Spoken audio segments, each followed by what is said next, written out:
Welcome everybody to the second iteration of the official Vol.1 podcast. We want to do them more frequently, but everybody know how life is, so it's always getting a little bit tricky to get everybody in here, and especially with different time zones. But we made it, and I'm very happy to have you guys. Thank you all for taking the time of being here. We're going to talk about some, I would say, interesting topics, Tarkov related and Tarkov partially related tonight. And I'm just curious to see what your guys' opinion is. I would say feel free to quickly introduce yourself to the community for everyone who hasn't seen your beautiful faces yet. In any order, mate. I'll jump in. Okay, fine. I'm a Prophet FMJ, otherwise known as Adam, member obviously of the stream team. I used to main Tarkov every single day. We do stream part-time now, and we do play a variety of games. I have played since Alpha, so a long time. I think it's healthy every now and then to take a little break, but I have played majority of this wipe up until the last week, pretty much. So pretty much up to date with all things Tarkov related. Should I go second? Go for it. Guys, I'm Torkie. You've probably seen me on Talk Stream, Profits, Danexert as well. I stream mostly full time. I'm from Malta as well. I got a peepee in the background. And that's pretty much about it, man. You guys see my peepee? Right there. Very nice. Dan? Yeah, what's up, guys? My name's Dan. British Tarkov streamer, emissary, Sherpa, and just basically all-round fucking legend, to be honest. And yes, I'm very modest as well, incredibly humble. Guys, it's a pleasure to see you today, and really looking forward to talking about some Tarkov with you guys and hanging out, and just having a blast, really. Nice. Well, I'm that bald shiny head streamer called Tack. I don't know. I'm just here to make a bad expression for the whole Vol.1 stream team. So I would say let's do this. Oh yeah. I'm also an official Tarkov Sherpa, playing the game since over 3 years and doing the whole thing since like 2 years as a content creator full time. And So one of the topics that I actually would like to talk about, or like just would have to get your general opinion, is I kind of noticed that over the last year that there's always a little bit the same pattern going on with every Tarkov patch or major Tarkov patch coming out. You don't even have a couple of days into the patch, and then you have like a shitload of content creators. We're not going to call any names here. But then you have a shit ton of content creators. The only thing they do on Twitter is about bitching about the game, how bad the new iterations are. And seeing like a lot of phrases like PSG fix game re. And on the other hand, you have although a minority of people who really don't say anything, and then they show up a couple of weeks later having some experience in the game and actually saying good things about Tarkov. Why do you think this is the case? And why do you think stuff like that always happens, that we just get the negative? Although the patch is actually being a good one, but straight ahead always just trash talking. I think influence has to do with most of it, really. Like, if there's this mentality going on Twitch, even on mostly like Tarkov, let's say Tarkov on the Twitch directory. People follow their streamers. That's cool, you know. But sometimes, let's say if a streamer says this is really bad, and they diss something to a point where it becomes just like infectious, they just keep on spreading it and spreading it and spreading it. And then it just keeps on going, really. And the same thing with the good stuff. I think it's all about saying, like, I don't know, like, how can I explain it? Having an influence really on the community, like content creators having an influence on the community.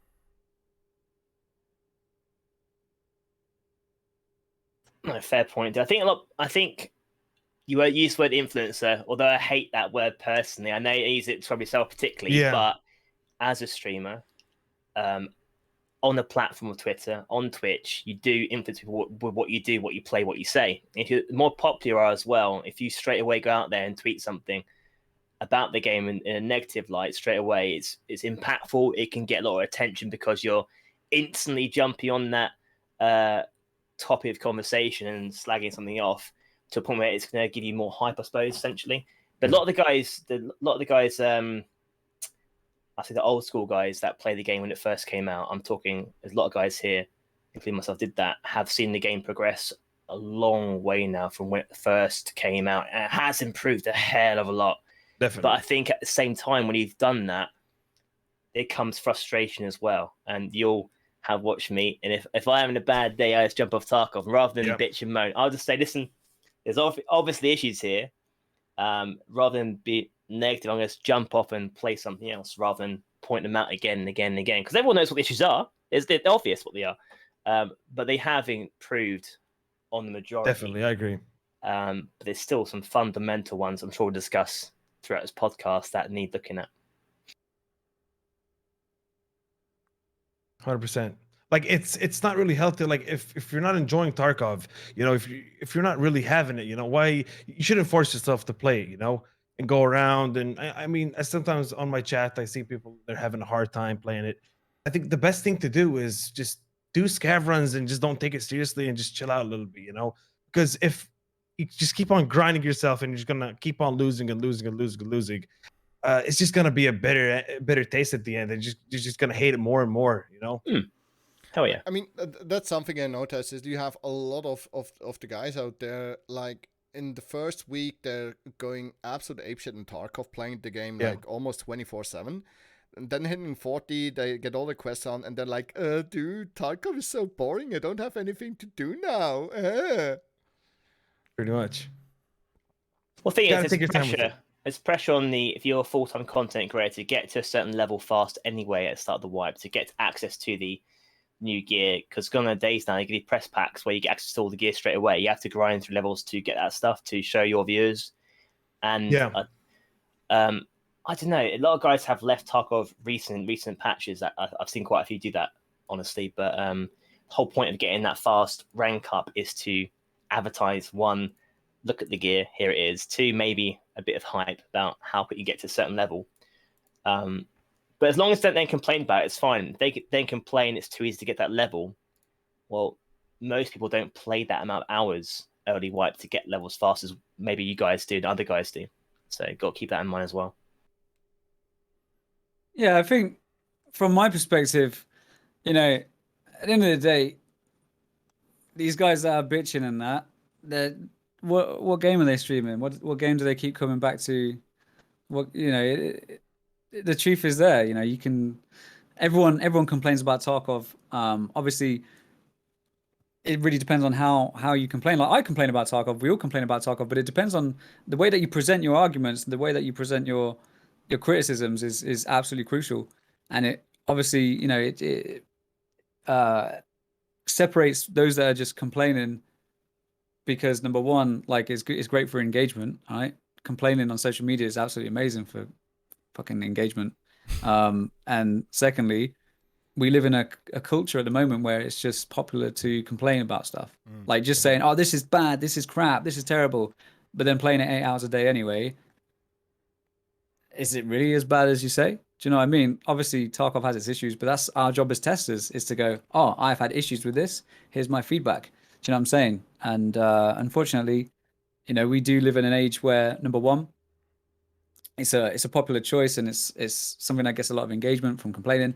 And number two, everyone wants to be first. Do you know what I'm saying? The whole Ricky Bobby thing from Talladega Nights, if you're not first, you're last. It's pretty much the same in content creation as well. Like if you're not the first to get Kappa, no one cares. If you're not first to fucking unlock all the new stuff, no one cares. Do you know what I'm saying? And there's this I've got to be first mentality. People rush to get all the stuff, then they're like, actually, oh, I've got nothing to do now. And then obviously projecting that onto the game. It's a vicious circle. I think a lot of that, Dan, though, is, mate, when we first started playing Tarkov on Twitch, it was an easier environment to stream on. Tarkov's now a AAA game, so a lot of new content creators and guys that want to keep being relevant as well are having, or maybe they have to do certain things to get to 40 straight away, to get to Kappa straight away, to capture the audience, to say, look, I've got Kappa, I'm a fucking legend sort of thing. And that's probably part of it as well, potentially, I suggest. Yeah, absolutely, man. And like, you know, back when we started streaming the game, it was a massively different environment. Like people that, and I'm probably gonna get a lot of shit for this. I'm sorry in advance. But like, there's a lot of us that played the game, and this is gonna sound hipster as fuck. It really is. But like, there's a lot of us that played the game before it got popular. Yep. And we were part of the project because we're passionate about it. Now Tarkov is popular. Now people have realized, oh, I can play Tarkov and make my stream successful because it's a popular game. You know, that's taken the forefront for a lot of, let's say, influencers, if you like. And you know, I've said this previously. I said this before the latest wipe drops. I said a lot of people aren't mentally ready to test Tarkov. Like a lot of people don't understand or fail to understand or can't really understand that they're here testing the game and they're here to give feedback and present it in a way that's helpful for the devs. You know, it's a shame, but unfortunately that's the world that we live in. Do you know what I'm saying? You're absolutely right. You know, people trying to get Kappa first and unlock the new guns first so they can be first and get it on YouTube first. And sadly, that's where content creation in the Tarkov category has gone. You know, people fucking fighting tooth over nail to be or tooth and nail to be first and get that video up on YouTube first. So it's a shame. I mean, I remember when I started playing Tarkov, we had on the overall category we had 1,300 viewers in the whole of the category, and we're at like what now 20K pretty much every day, the very minimum. Yep. So yeah, it's a huge. I feel like the whole community has a little bit shifted. It goes a little bit into the whole rat chat theme, where before, I would say, the introduction of the hideout and the big drop event, the whole rat and chat thing was never a thing. Like, nobody ever said, you're fucking rat, you're just sitting in the same corner, yada, yada, yada. And now it's just, like, standard behavior that as soon as you get killed and you cannot really tell how it came to the engagement, you're automatically a rat. No questions asked. Yeah, anyone, like, just taking it slow, making it tactical, really, or methodical, they're just automatically labeled as a rat. I kind of hate it, to be honest, man. Yep. You shouldn't categorize fucking, you know, a game style, really. The only thing that there's two things that I'm against. There's only two play styles I'm against in Tarkov, dude, and that's hacking. One of them is hacking, obviously. It's ruining the game, and two is you go in at the start of the game and you run to the other extract or whatever, and you just stay there. You sit down there for like 30 minutes and you just wait for some guy that has been through hell and back, and then you just snag their gear in like a few shots. And then you're right there at extraction and you just loot and scoot. That's like the worst thing you could do, in my opinion. You know? I mean, I totally know what you mean. Like, extract camping, it's a little bit... how to say this properly in English? It's a little bit a two-edged sword, so to speak. It is. On one hand, it's a totally legit tactic that is effective as hell. It definitely is, man. On the other hand, it's just like the biggest bitch move you can make. Yeah, it's a low blow. Yeah, it's a low blow, man. Definitely. Yeah, it is. It's annoying, especially on extracts like D2, for example, where you need to move through a single choke point. Like, everybody knows that D2 is absolutely renowned for extract camping. It's so easy as well, and a lot of people think of mainly just people right at the end. But if you're clever about it, once you've gone through that door, once you've gone up the metal stairs and through the door, like along the metal corridor, metal platform, once you are in that little generator room before you go down the right angle stairs, that is it. You are fucked. If you've got anybody behind you, let's say two people are working together, that's it. There's nothing you can do. There's no way that you're going to get out of that situation. And unfortunately, that did happen to me not too long ago. I was flashed by a KS-23, of all things. Flashed by a KS-23. I killed the guy that flashed me, and all I could hear was this little dude behind me, just hear his little feet coming up and sprint up and shot me in the back of the head whilst I was blinded. And I was like, what can you do against that? Like, I've got no problem with can't. being ambushed. I've got no problem. But the issue with extract camping, in my opinion, is the lack of extracts. I feel like the best way to combat extract camping is just to put more extracts in the game. I'm talking, more unconditional extracts. Not you have to be hopping on one leg and have 2 helmets equipped and some other stupid stuff. Like, just give us more unconditional extracts so we can just go and extract. Do you know what I'm saying? And no, it's not gonna completely remove it from the game, and neither should it. Being ambushed at any point in that raid is totally fair, totally legit. However, the frustrating part for the victims of it is that in a lot of ways there's nothing you can do about it. Like, a lot of people say, if you get killed by an extract camper, then you're bad at the game. But if someone knows what they're doing, you're dead before you even know what's going on. Do you know what I mean? It's the inevitable, really. I mean, Exactly. a perfect example for that is, in my opinion, interchange. You can... People that say, well, just be smart, just throw nades, just check your corner betters, yada yada.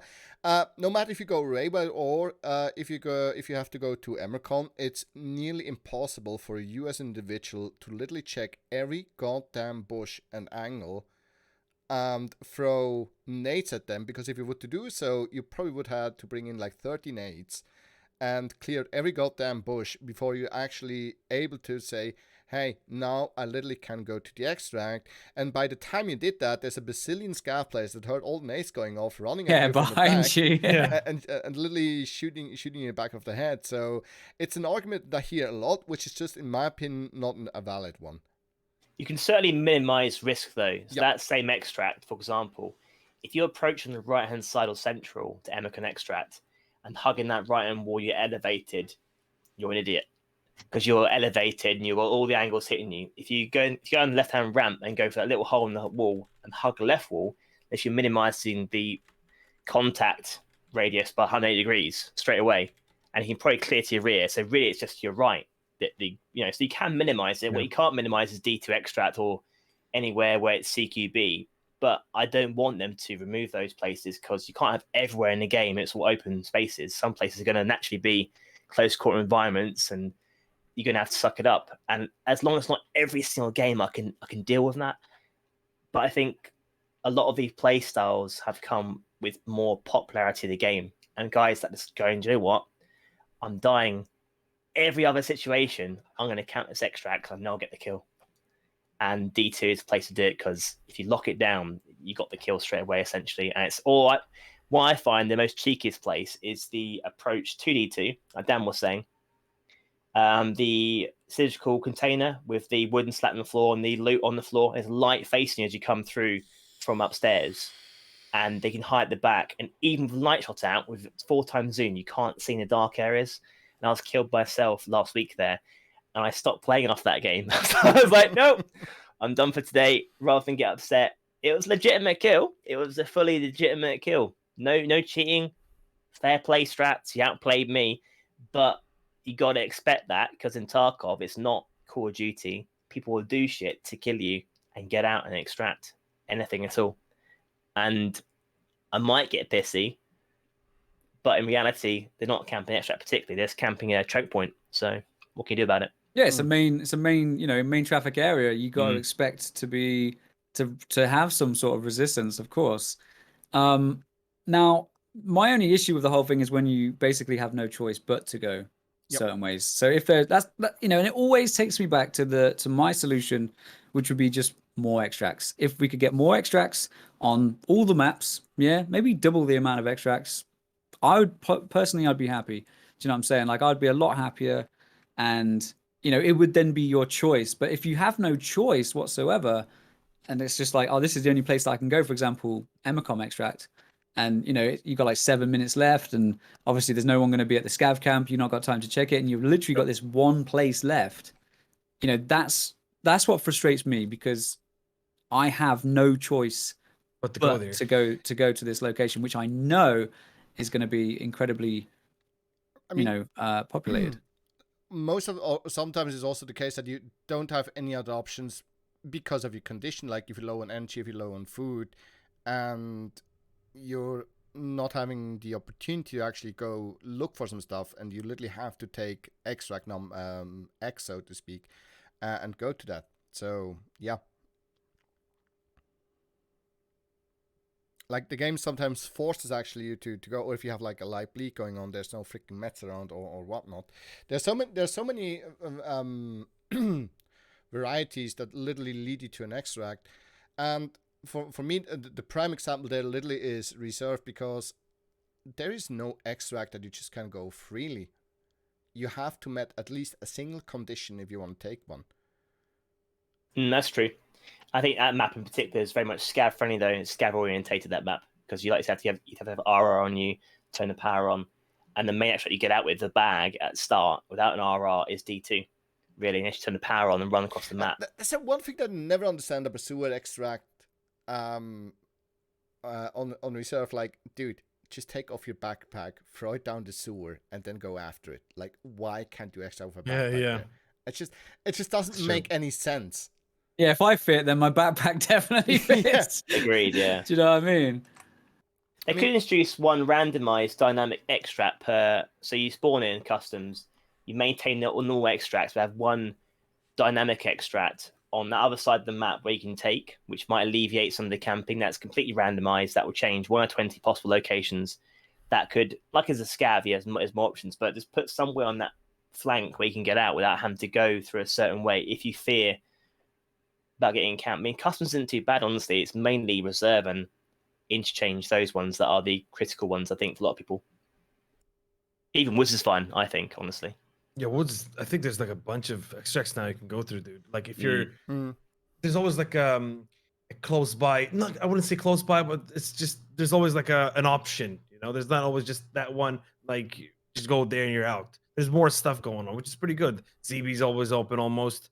You got outskirts, which is like the default extract. But I feel like reserve, in my opinion, like it needs to be bigger. Like the map is, when you think of it, it's not really too big. Like, yeah, it's got like layers of hell underneath, you know, of the map, but like outside is not really that big to really think of more extracts, if you know what I mean.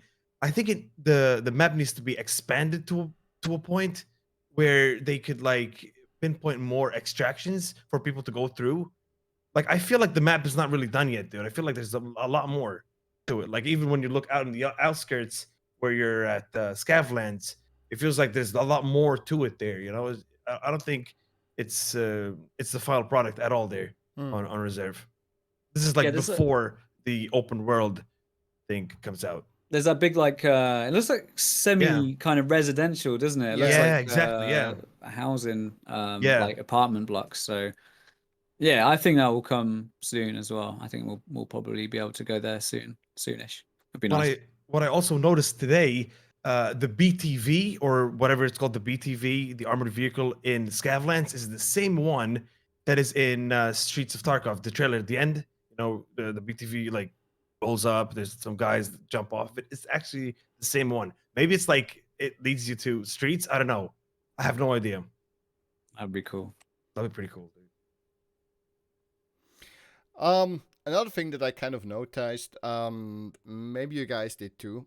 Why is it that in Tarkov, every goddamn time there comes a new gun out, everybody goes, "Ree! Gun is overpowered! Ree! Nerf BSG!" It's literally a pattern. Every goddamn gun that got introduced to the gun was looked at as being overpowered. It was when the SA-58 came out, the MP7 came out. Now we have the Mutant. It was back then when the HK came out. Literally every gun that's getting introduced is looked at by the community as an overpowered gun. Why is that? Aside from the fact it potentially is rather overpowered in the current meta playstyle. Now, I am not going to read about it. I love the firearm, but if you watch certain content on YouTube and all the kills you see, what gun's being used? Mutant. And what's happening? AD strafing with the Mutant. And it's like a laser beam. And it is very, very good. Obviously got amazing or quite decent rate of fire. It's zero recoil to it. and it is exceptional. It is exceptional with the BP ammo. Yeah, it's got one of the best rounds in the game, if not the best assault rifle round. So everyone's using it now at long range. Being like the FAO. The FAO's really good. Dan loves the FAO for the fact you can use it in close quarter combat and it shreds. You can also put it on single fire. It's now DMR and it's the fucking monster. It's a lovely gun. The mutant's kind of the same sort of thing. Uses BP ammo like the SKS or the AKM, and you can use it in both situations in close quarter and in a long range. I think with no recoil as well. I think that's why the versatility of the gun itself, it legitimately is OP. But in regards to jumping on social media and complaining about it, I think it goes to your comment about complaining about the game. When it's fashionable, isn't it? Jump on and complain about something because that's what gets you attention, and you complain about something in life, especially on Twitter. I mean, I just find it fascinating because, like, in my opinion, no gun literally is overpowered. Every gun has its benefits and disadvantages, and it always has. I always like looked at that as the way it is. Sure, like a Vector, for example, has a high rate of fire, big cap magazines, but then again, the actual damage on each round is really not that high. As where an SA-58, for instance, is the highest DPS gun at the moment in the game, but nobody seems to like say that gun is overpowered. And then you have the mutant coming out, and everybody automatically jumps on the OP train again, and is literally whining about it. Beside the fact that this gun as well has its benefits and disadvantages to it, in my opinion. Yeah.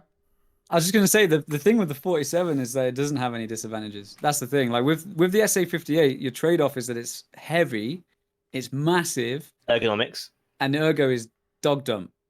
Like they're the three trade-offs about the SA-58.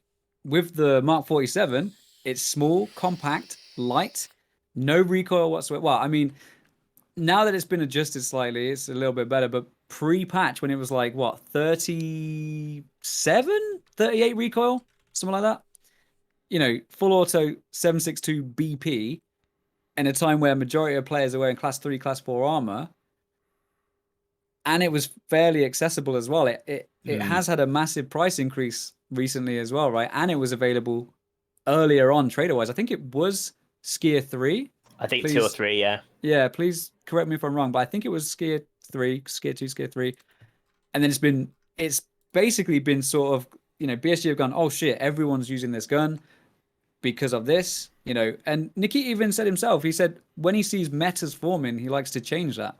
Like, if when it comes to meta, it's from a gameplay perspective, if everybody is using this one thing because it is so powerful, then the way Nikita looks at that, he has to go, right, either we change the stats, we change the price and availability, or we change both. Because, he wants every weapon to be viable. He wants everything to be, I don't know if balanced is the right word, but balanced to an extent, balanced with the economy or balanced by what it can achieve or its setbacks and stuff like that. Like if a weapon is a super duper laser beam that fires the best ammo in the game, number one, make it incredibly expensive, make it rare, make the ammo expensive.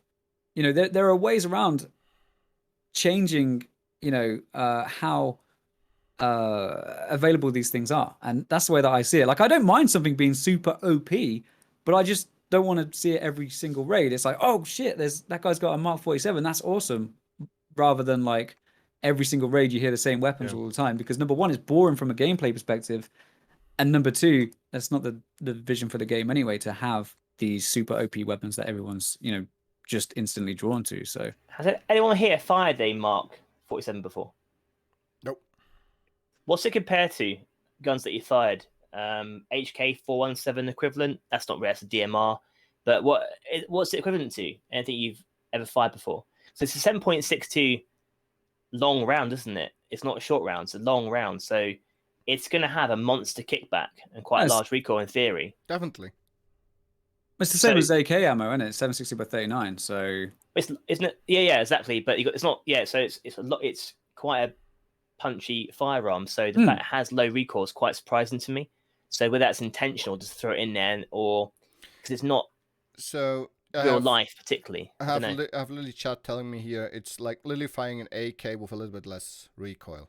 Because it's more modern It's got better materials in it and probably better recoil itself. Pretty much. Yeah. It's pretty much an AR platform, made to chamber to 7.62x39, So when you have all the modern stuff, the AR itself is pretty dynamic. It's pretty simple too at the same time. So firing it, the AR platform, it won't issue much of a recoil, but it's still there, obviously, because it's 7.62x39, But full auto, though, I think people forget. Definitely. In real life, when you full auto a firearm, it's not like a laser. It generally is not any gun. You can control it legitimately.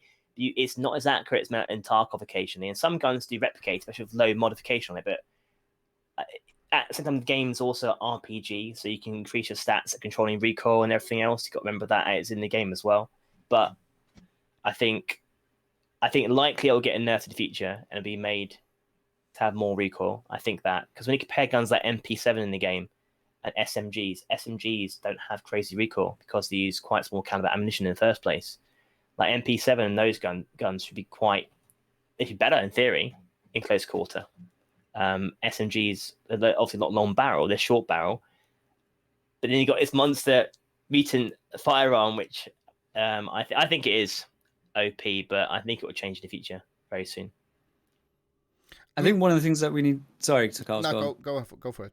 Really quickly, I think one of the things that we need to remember when it comes to recoil is, when people say, "Oh yeah, I've fired weapons on full auto and the recoil is fine" and all this sort of thing, like that's all well and good, but I can guarantee you they're in a stable fire position, and they're hitting little paper targets. Not dancing left and right. Not dancing around left and right. Not doing all this AD. Yep. And in an uncomfortable environment. Your body armor's chafing the fuck out of you. You're hungry. You're wet. You're sweaty. You're tired, and all this other shit that our PMCs are going through.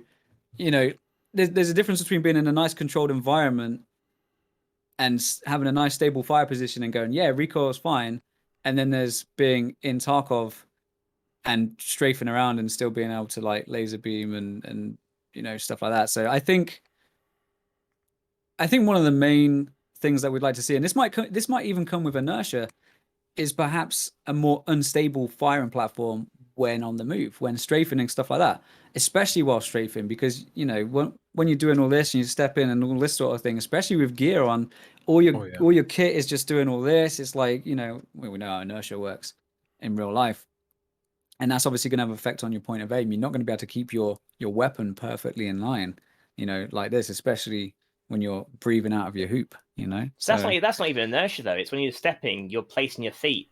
The barrel will change anyway. That's it, yeah.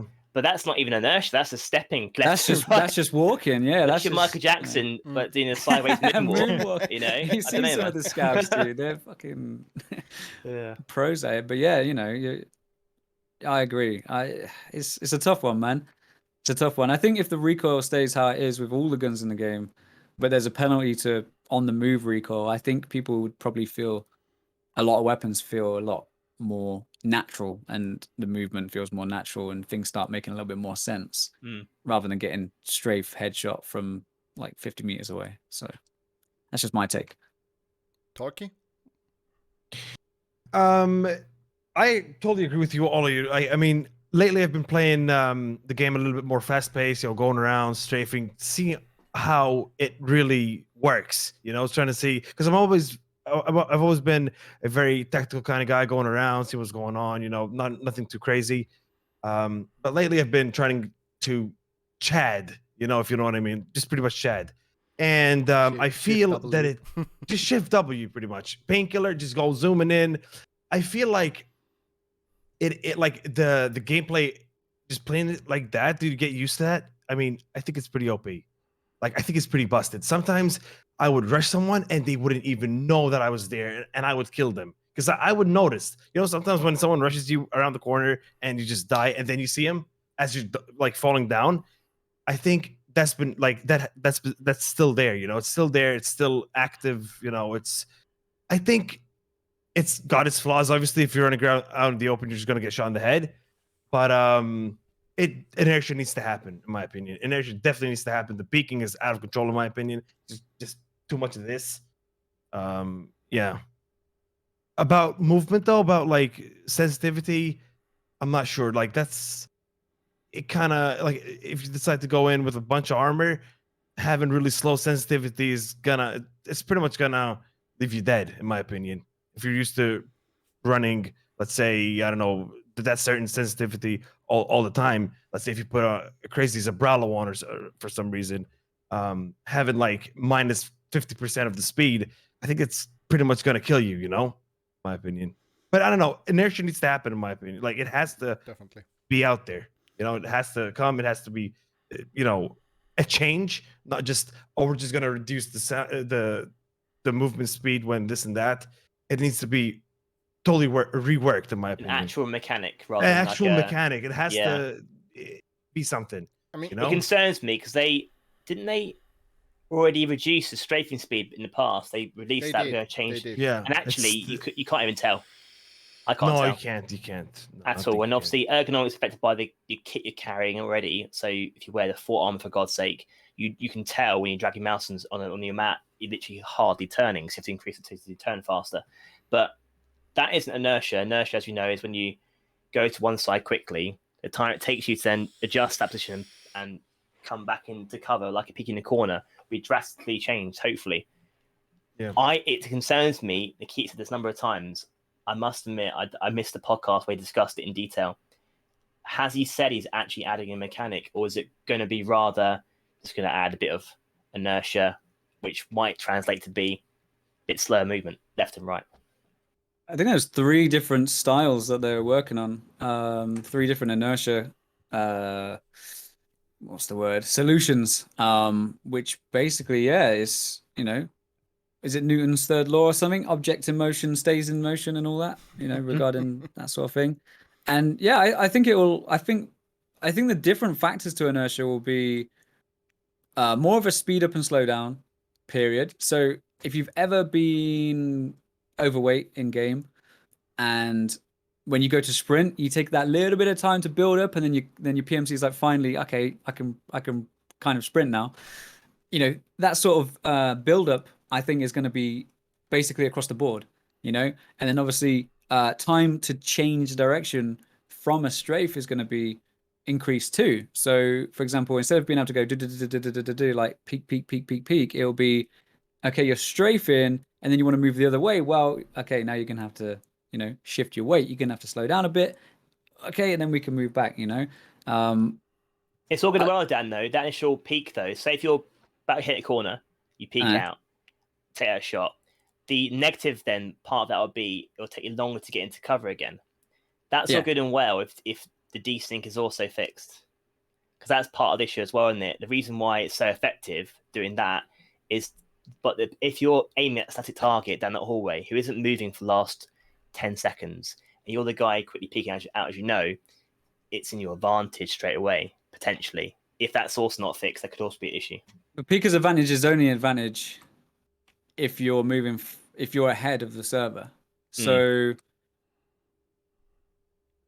the way that hit reg works in Tarkov is if you what you see on your client, if you hit what you see, it counts as a hit, right? So when we've had this, so it works both ways, the network latency and everything else. Everyone's died when they've got back into cover. That's happened to everybody, right? Everyone's got back into cover, and then they've been killed, and they're like, oh, what the heck? I was back in cover. On their screen, you're still there. Do you know what I'm saying? Like you're still peeking out. So peekers are the whole thing with like the latency thing and peekers advantage and all that sort of thing. Like it's only an advantage if you can be ahead. Like if you can be, faster than whatever the network latency is in that particular moment. Like for example, let's say 100 milliseconds. If you can do everything, you've got that 100 milliseconds is like free time. It's like free real estate, if you imagine, right? That's your like buffer. If you can react faster than the time it takes for your PMC to show up on their screen, you are making the most of Pika's advantage. All right, but if you fuck it up, you are now at the disadvantage. Like if you go to peek back in, like that guy's now got the time, like the same amount of time. With inertia, you're talking about? Just as it is now, but with inertia, it'll increase that time. That's a good thing. So it reduce the quick peeking in theory. Yeah, I mean, tactic. you won't. Yeah, absolutely. I mean, you won't be able to quick peek. You go for a quick peek, and then you'd be like, "Oh shit, I'm actually still going." Like, fucking hell, get back in, as you would. Oh god! Yeah, exactly. You go to peek too fast, and your fucking backpack carries on, and you're like, yeah. Obviously, I don't think we're gonna get like ragdoll animations like that, No. but this is things to think about, because people have said it in chat a lot. People have said like, Dan, they need to fix the latency and all that, and the fucking networking stuff. Yes, that stuff does need to be fixed, 1,000,000%. But I feel like slowing the movement down and making the movement more predictable and more human-like and more natural is obviously, I don't think it's going to make the situation worse. I think it will make the situation better, because people won't be zipping around and doing all this other mad stuff. Do you know what I'm saying? It will make it more natural. And I think the game will feel better simply because people are moving around like human beings. Does that make sense? So if the network stays as it is, hypothetically, but inertia is added in a way that makes sense and works well within the game, I feel like the game will feel better. I think people will have that feeling of like, oh, the networking's better, but it's actually just the fact that people aren't just getting all the time anymore. Do you know what I'm saying? So, but obviously, we all want it to be fixed. Of course we do. It allows the server to pick you up and pick whatever is going on a little bit, precisely, because everything is going a little bit slower, Yeah, 100%.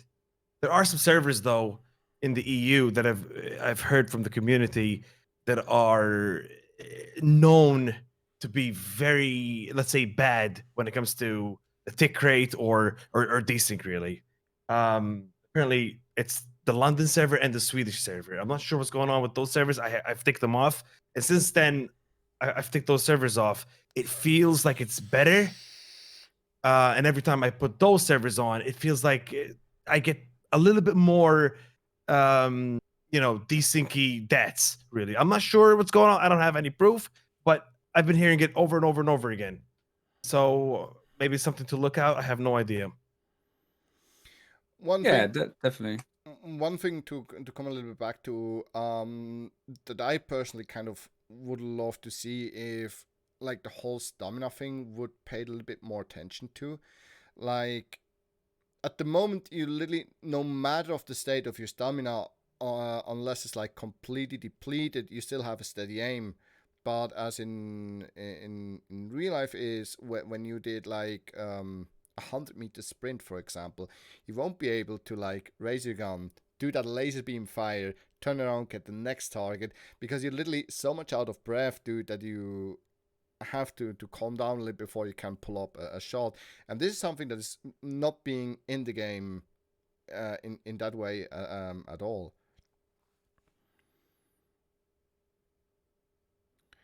What stamina effects? I know when you're super tired, there's some delusional. You do have that stamina drain. So when your stamina is 0 on the firearm, you're holding ADS for a period of time. As soon as it hits 0, you start doing this with your gun. But like, even if you just sprinted half the way with your stamina bar, for instance, which is still a pretty decent distance, like there's no effect applied to your aim at all. Oh, right. Okay, I get you. Yep.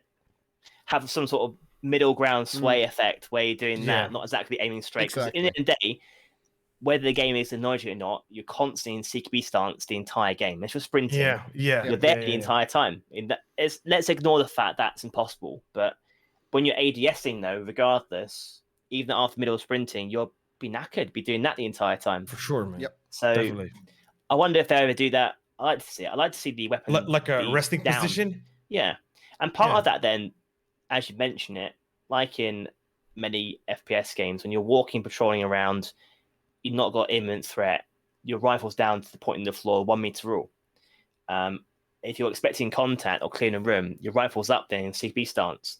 At which point your movement speed's decreased straight away, and you wouldn't be dancing around, because you're dancing around, you're gonna miss the shots, obviously. So you're slower. So I think that's what I like to see. I like to see like a lower stance. If you want to bring the rifle up, you're moving slower, because you're gonna have to. That is actually something they want to implement to a certain degree. That you, at the moment, your PMC is always walking in like that stance, having the gun up, right? But they said they want to add it so you have to switch positions in order to. Chat's saying so. It'd be interesting then, because then if you're legit sprinting around, I mean, you can eat.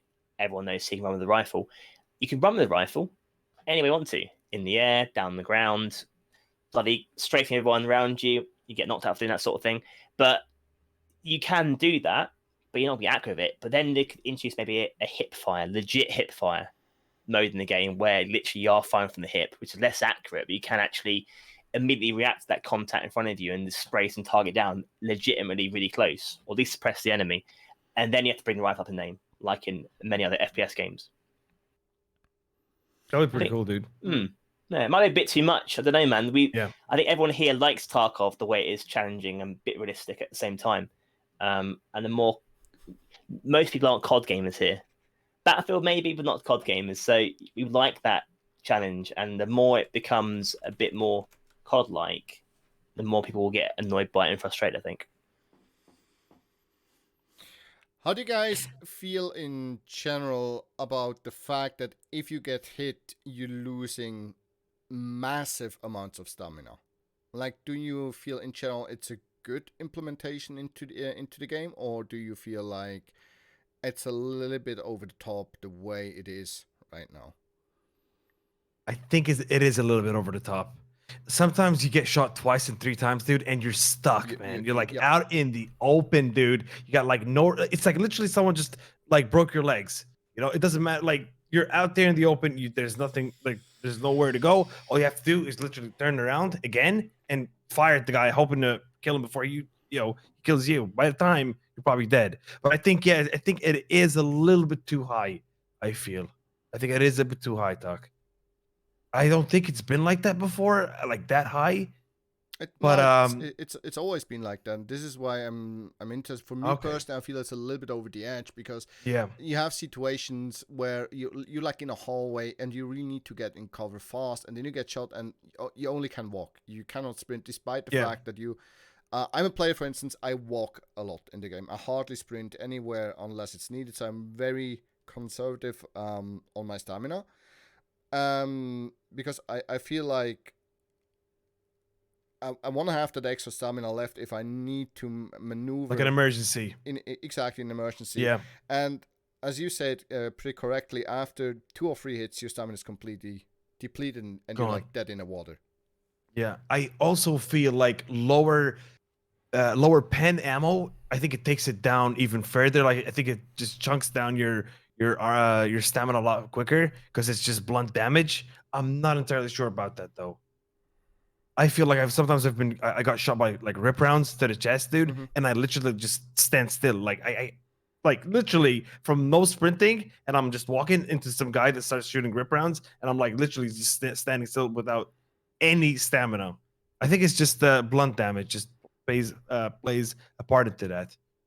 I think they can change it. Obviously, as we always say, a lot of time in these podcasts and the podcasts you guys have been into, the test adjusting is beta, so it is open to change and stuff. But in reality, getting shot, you're gonna be knocked in your fucking ass, most likely. For sure, of course. Man. But if that was in the game, it's just broken. You just get one shot, leg shot, you're floored. That'd be very broken, wouldn't it? You have to have a middle ground. So maybe just reduce the amount of stamina drain, because you're out in the open, you get shot, and you're 0 stamina. You're like, well, I'm just gonna lay in and die, shall I? Because you're gonna die now because the guy's lasering you now, and you're screwed. You can't sprint away unless you've already popped a adrenaline or something to help you out get out of situation. But yeah, you can't preempt the half those bits of getting shot. I think they'll change that again. I hope it'll change, because there's been a number of times now I've been caught in the open, you're just screwed, especially out in the open. Don't go out in the open. And yeah, there you go. All right, Dan. Nah, I mean, we're talking about pre-painting, isn't it? Pre-painting and stuff like that. Partially then, yeah. Partially. Yeah, I mean, just bring in addiction, innit? Just make you get addicted. Absolutely. The more painkillers that you take when you're not in pain, just the next time you take painkillers, give it like a 2% less duration, and then just keep putting that on and on and on and on and on. Just We've never actually discussed this yet. I mean, don't want to go outside your boundaries of your podcast points to cover the guys. Have we ever discussed other podcasts, even actually, how they actually going to intend to implement addiction in the game, how it's going to affect players? Has that been discussed in detail before, even by Nikita. I don't think so. There never has been a detailed explanation as of how addiction is going to work. They only said it like in a very vague way, like that you're going to get disadvantages over time. But how those disadvantages look like and what exactly they are, we just don't know. I think if it does have a massive negative impact, it will stop the prepay meds or the stim abuse, I suppose. But not like they're going to have to balance it off. That they want you to use stims. That's the whole point of being in the game in the first place. But it's going to be some sort of like effect, like Dan said there. You have less, more you use them, then the less time they're going to last on your body, or they'll make you have like quite a severe after effect after using in battle. I don't know, but I've never seen them mention particularly how it's going to affect you long term in the game itself. Yeah, I reckon there's going to be like a tolerance. So you know, if you one of these guys that smashes a golden star at the start of every raid, that first golden star you'll get like 3.5 minutes or 3 minutes or whatever it is. That second one, maybe you'll get like 2 minutes 40 or 2.5 minutes. That next one maybe 2 minutes 10.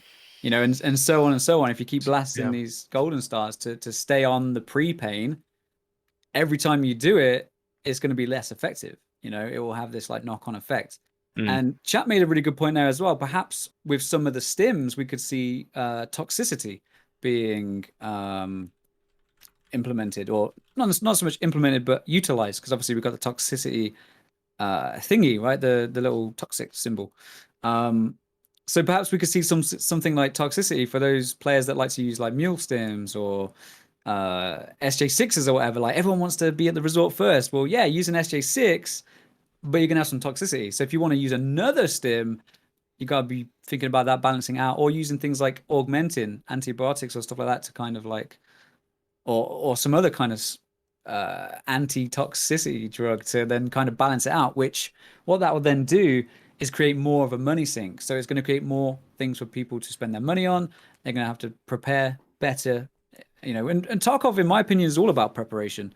You know, it's all about preparing for the raid and then go and doing the raid. So staying prepared, being prepared, and obviously, you know, fighting within your means and stuff is the name of the game, at least in my experience and the way that I like to play. And obviously, if you go in unprepared, you're, you know, failure to prepare is preparing to fail, right? You know, that old chestnut. My chat's mentioning cringy, but you know, different take in it. What the kid is apparently said before, that you'll come to a point you get actual addiction to a substance in the game where you can't operate functionally normally without taking it constantly. Yeah. So if you're a pro-style person, you have to pop that the entire raid. Otherwise, afterwards you get the blacked out tremors and vision, stuff, that sort of stuff, but constantly shaking all the time because you're like constant. You got any of that pro-style? A few days without taking it then to come off it.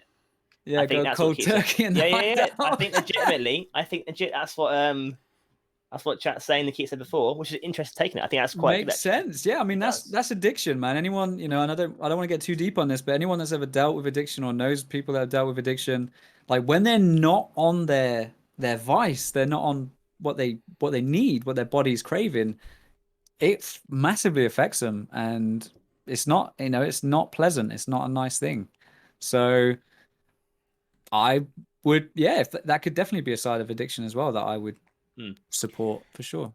Or like an interesting train of thought is like you have so many different painkillers in the game at the moment. Like, what about if you had to switch them more often? Like, instead of always using, like your ibuprofen, why not a golden star in one raid, then a Vaseline in the next one, then an ibuprofen, and then just a regular painkiller? Or start like pre-painting with a vodka, like a bottle of vodka or every time. Or a bottle of vodka, exactly. Hell yeah, mid-combat. That'll do it.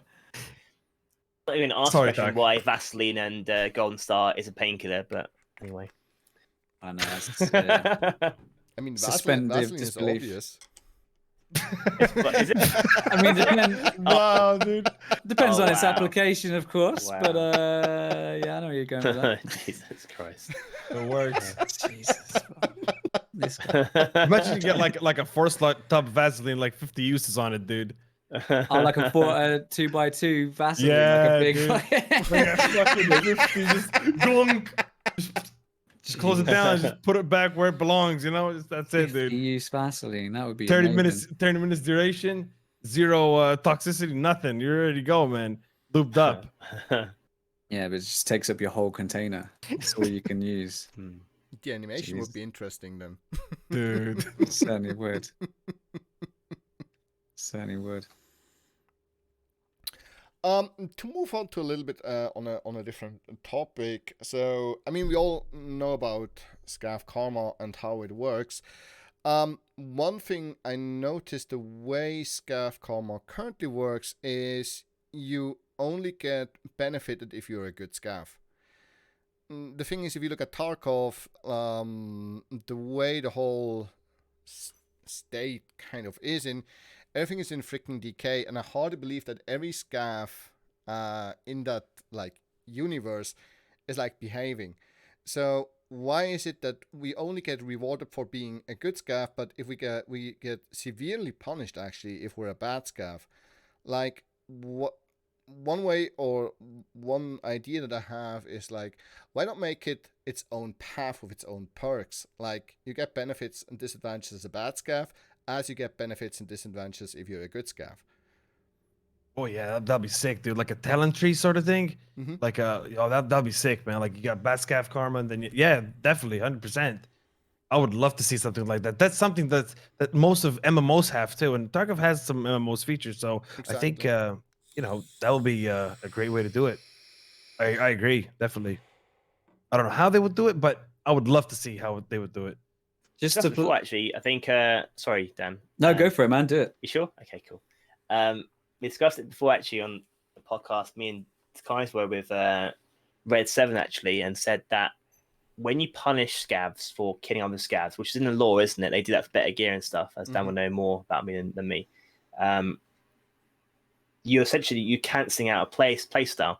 What if then, like Tax saying there, you reward a certain play style, killing other scavs, so that's your choice, and maybe you're better standing with another trader because of that. You get access to better gear, different loot, like in Daisy mods where you have the hero or the bandits. You've been known for one of those, and it makes you wear it as a scav, the clothing attributed to hero or bandit scav. Not saying call them that, but that sort of level. And then you have like different traders then because of that. So it rewards both playstyles, or neutral playstyle where no positive negative effects, and you just chill out and you balance it off by occasionally killing and occasionally being a nice guy. Yeah, I know exactly what you're saying, man. I like it. Yeah, I mean, I love RPG stuff. I love role play, and I love like the traders and the way that the traders and the different factions treat you and that sort of thing. Like, I'm really excited, for example, like the UN and the Russian armed forces. Like, I can't wait for them to be implemented into the game so we can have like a new dynamic and we can be thinking about our actions differently. But just staying on topic with scavs, like, just to play sort of devil's advocate a little bit, if you're going to be an asshole scav, you kind of do get benefits because you get the other guy's stuff.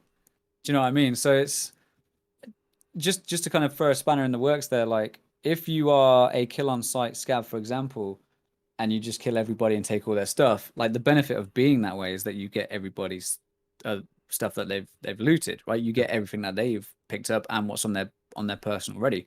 And then on the other hand, being a good scav, for example, obviously opens up different options with fence, changes your your scav cooldown and stuff like that. I would say that it's heavily weighted in favor of being a good scav right now, to be honest. Like, it absolutely is. It's much better to be a good scav than a bad scav. If you look at like the fence packages and stuff for using the carp extracts and all that sort of thing, scav cooldown time and vehicle extract costs, it is very heavily weighted right now for being a friendly scav.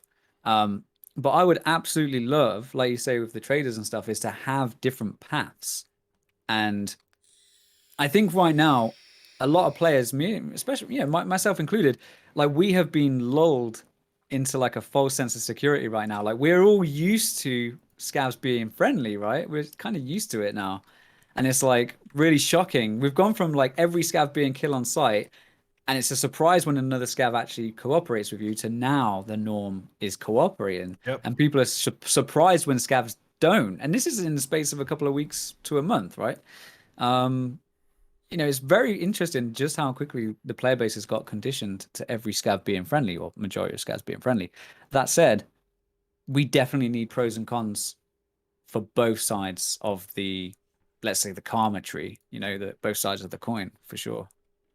Are you guys all maxed out on Scav Karma now due to the event? I didn't play, but this guy's telling me they played one raid, went to like 2.0, one extract. Like they boosted it for a few days where everyone pretty much they played it a bit, got maxed out Karma.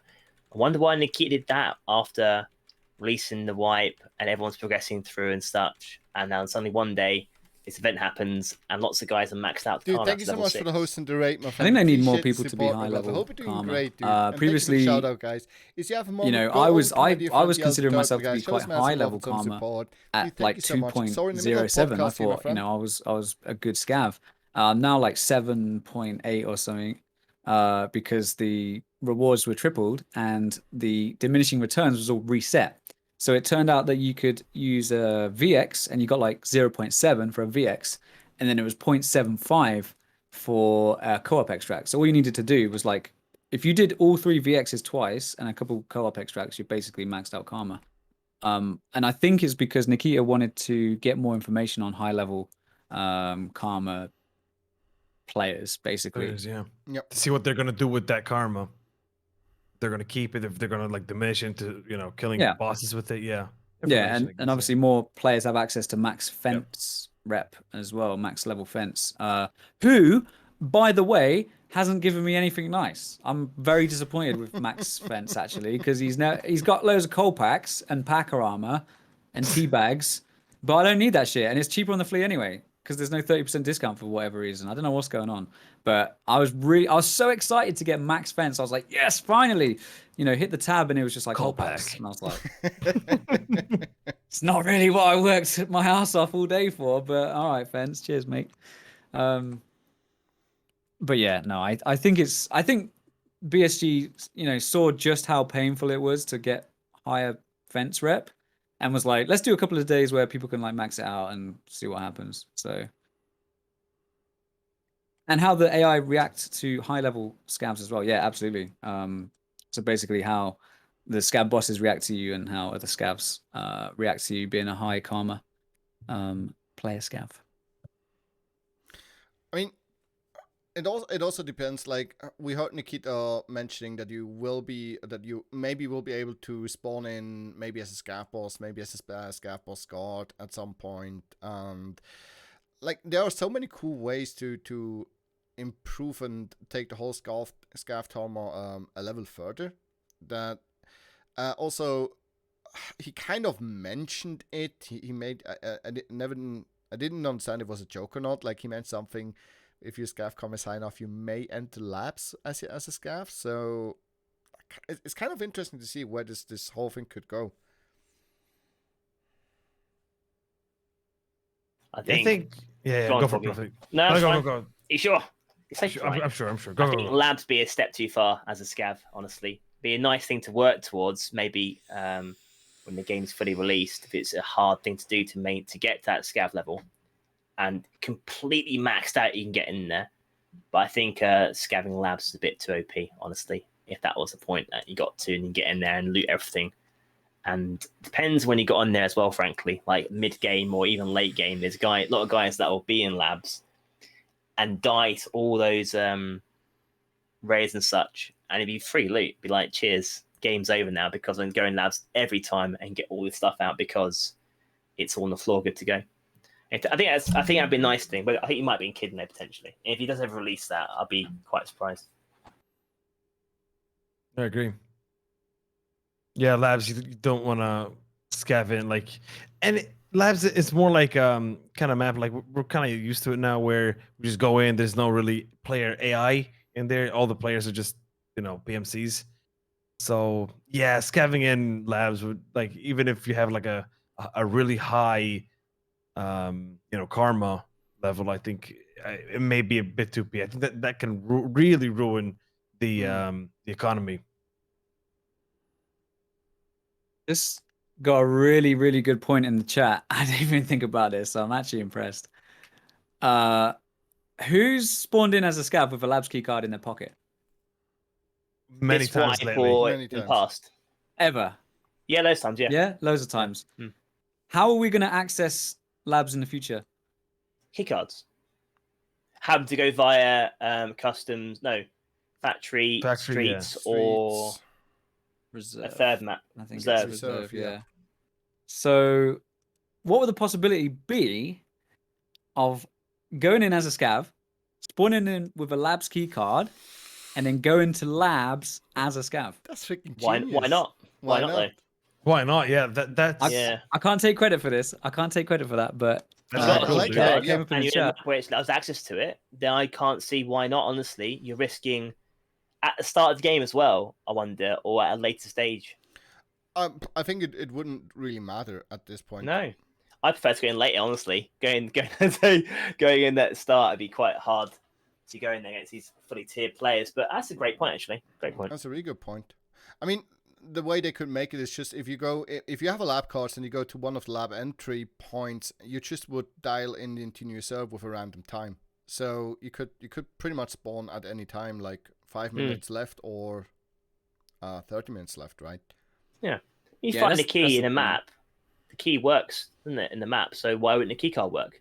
Literally anything. That doorway is literally a key card. There's the key card. Job done. Let me in, please. So it should technically work, shouldn't it? Yeah.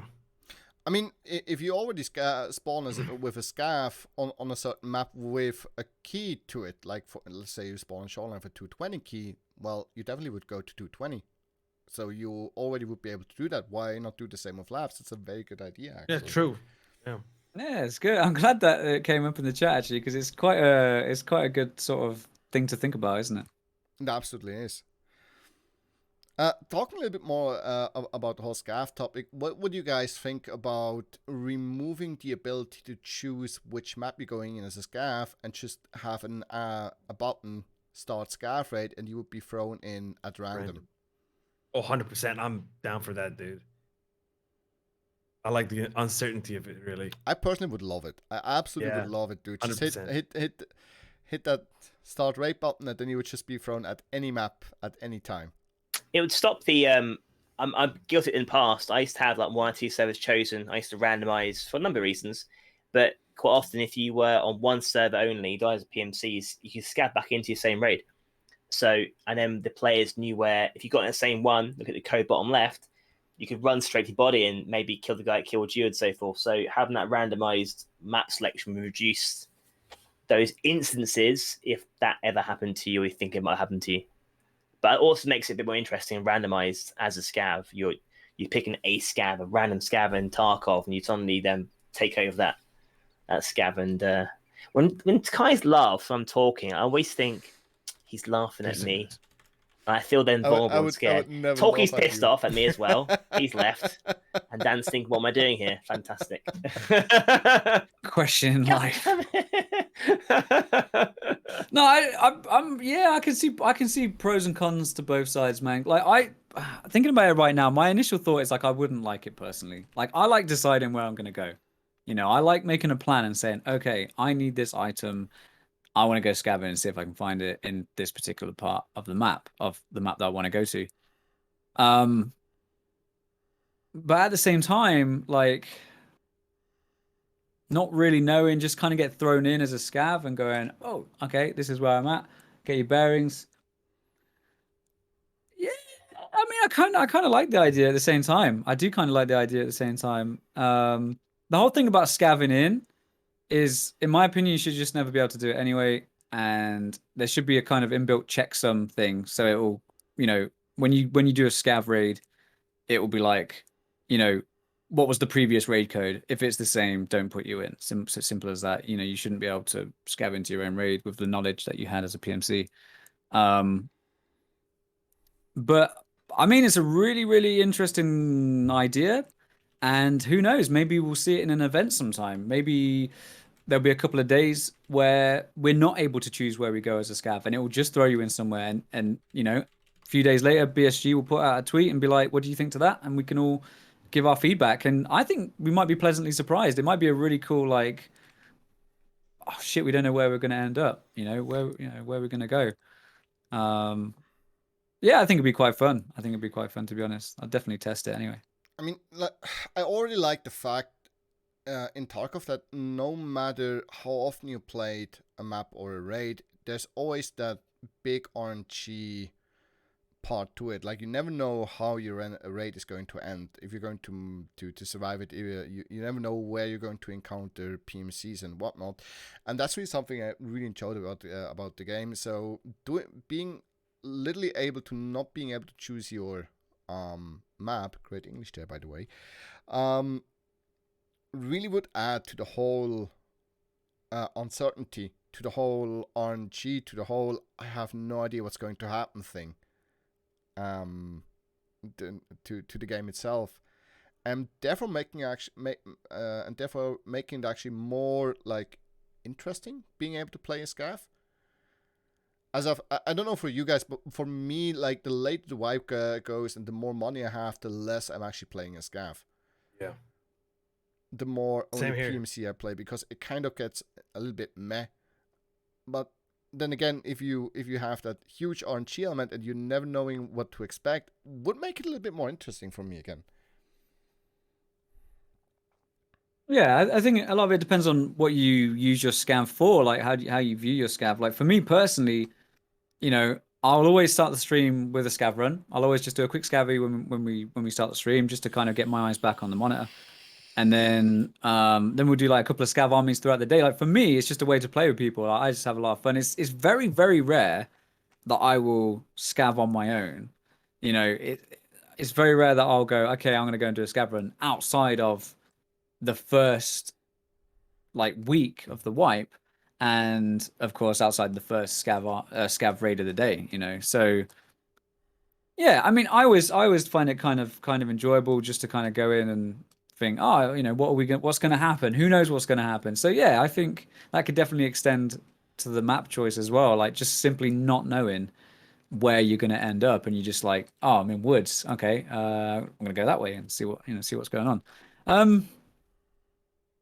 Again, yeah, I'd love to test it, and I think it would be great if we could have an event like this, and it could be basically like, the lore surrounding the event could be like, I don't know, transport routes have been blocked off. Scavs are finding it difficult to find their way around. Chances are you're going to end up somewhere that you don't expect to be, and it just sends you to woods or sends you to shoreline or something, and you're just like, okay, I'm here now. Yeah, I mean, yeah, I think it's cool. I'd love to try it out, and I'm really, really interested in the idea.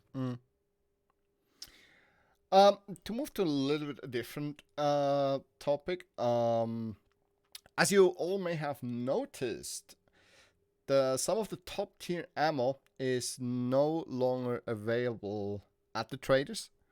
No shit. The only way to actually get it is either to craft it or to find it in raids, such as the 731, for instance, 995 for the AR rifles and whatnot. I personally love it, and I personally would love to see every top ammo being it that same way. APSX, thank you, Jordy. What is your take on that? I think it's a great move. It's what I think it's what the game will evolve into in the end state, where you can't buy top tier ammo for every single firearm. You can't get the best guns in raid or in traders. You can't buy best armor in traders. You have to trade for it, either or make it or find it in raid. I think that's the way the game will progress in the future. Obviously now it's a beta. Here's all the gear, but it feels like they're slowly implementing that mechanic where you can't just go in and buy 2,000 the best ammo for that gun and go and raid after raid after raid, use the same firearm and just blast rounds off. I think it's rewarding players for going in raid, finding those items you need to trade for that ammo type, hunting for them on a certain map maybe, and it makes the hideout more important, where you have to make that ammo and put some effort into find that stuff and making it in your hideout. So I think it rewards that play style. I agree with you 100%, man. I think everyone by level 40 last wipe, I think everyone was like running the best ammo. You would just get one shot, no armor really meant anything. So yeah, it was a really good way to do it, in my opinion. What's the lore, Dan? Then why you guys know as well? What's the lore behind resupplying to Tarkov? there's no airdrops, is there? There's no airdrops, no air freight coming in. Is there? There's some mistaken. So once the ammo's gone, it's gone. So the fact you're making ammo from the stuff that's already in Tarkov and there's no resupply would kind of fit that mechanic. Gone down. There is a resupply via the terminal. Okay. So yeah, the shipping port. I believe it is. What's his name? I think it's Kokul, the trader.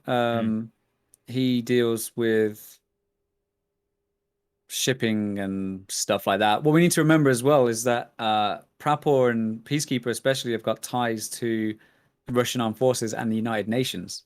So, you know, if the UN is resupplying their troops, then Peacekeeper's kind of taken a cut off the top of that and obviously selling it for his own benefit. So yeah, there is things coming into the region. It's not like completely shut off in the sense of like, you know, it's not like a nuclear disaster or anything like that. It is blockaded, but we do have the UN, we do have the Russian dudes, and we have the port for smuggling stuff in and out as well. As the whole thing with airdrops and stuff like that, Tarkov is supposed to be a no-fly zone, but then again, at the same time, it depends who's enforcing the no-fly zone, right?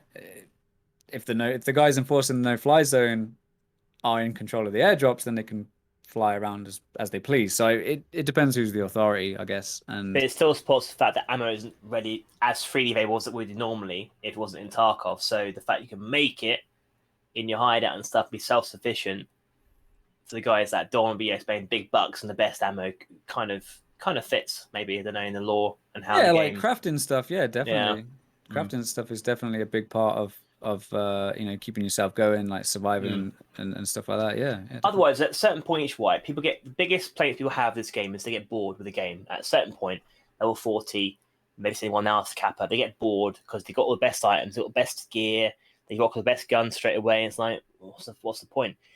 You have to go into raid, then you can't instantly get that stuff. Slowing down the progression of that, you have to fight for that gear and find items to then trade or make that stuff. Then I think it will slow things down and give each raid a bit more reason and incentive to go in there and survive it and find certain items. I don't know. That's why I play it that way, at least myself now. I try to in some fashion. But I think when you can buy it, you have 100 million in your bank account, $30,000, it's kind of like GG. It's quite easy in it, I suppose, at that point. Yeah, I mean, it feels like that you're just not going to lose, you know? Yeah. It's like there's no loss. By that point, you would have escaped, isn't it? Yeah, exactly. You would have bought your ticket and fucked off, man.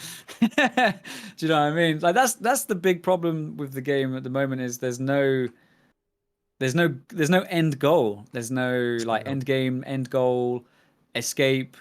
You know, imagine, I think we've spoken about this before, but imagine like a prestige system where you actually can escape, and when you escape, you then make a new character, and then you start off on that character like a kind of new game plus sort of thing. Dude, yeah. Do you know what I'm saying? So it's kind of like a prestige system, man. And the way that it works in the lore is that your actual guy escapes, so you are a new person, but with a kind of new game plus.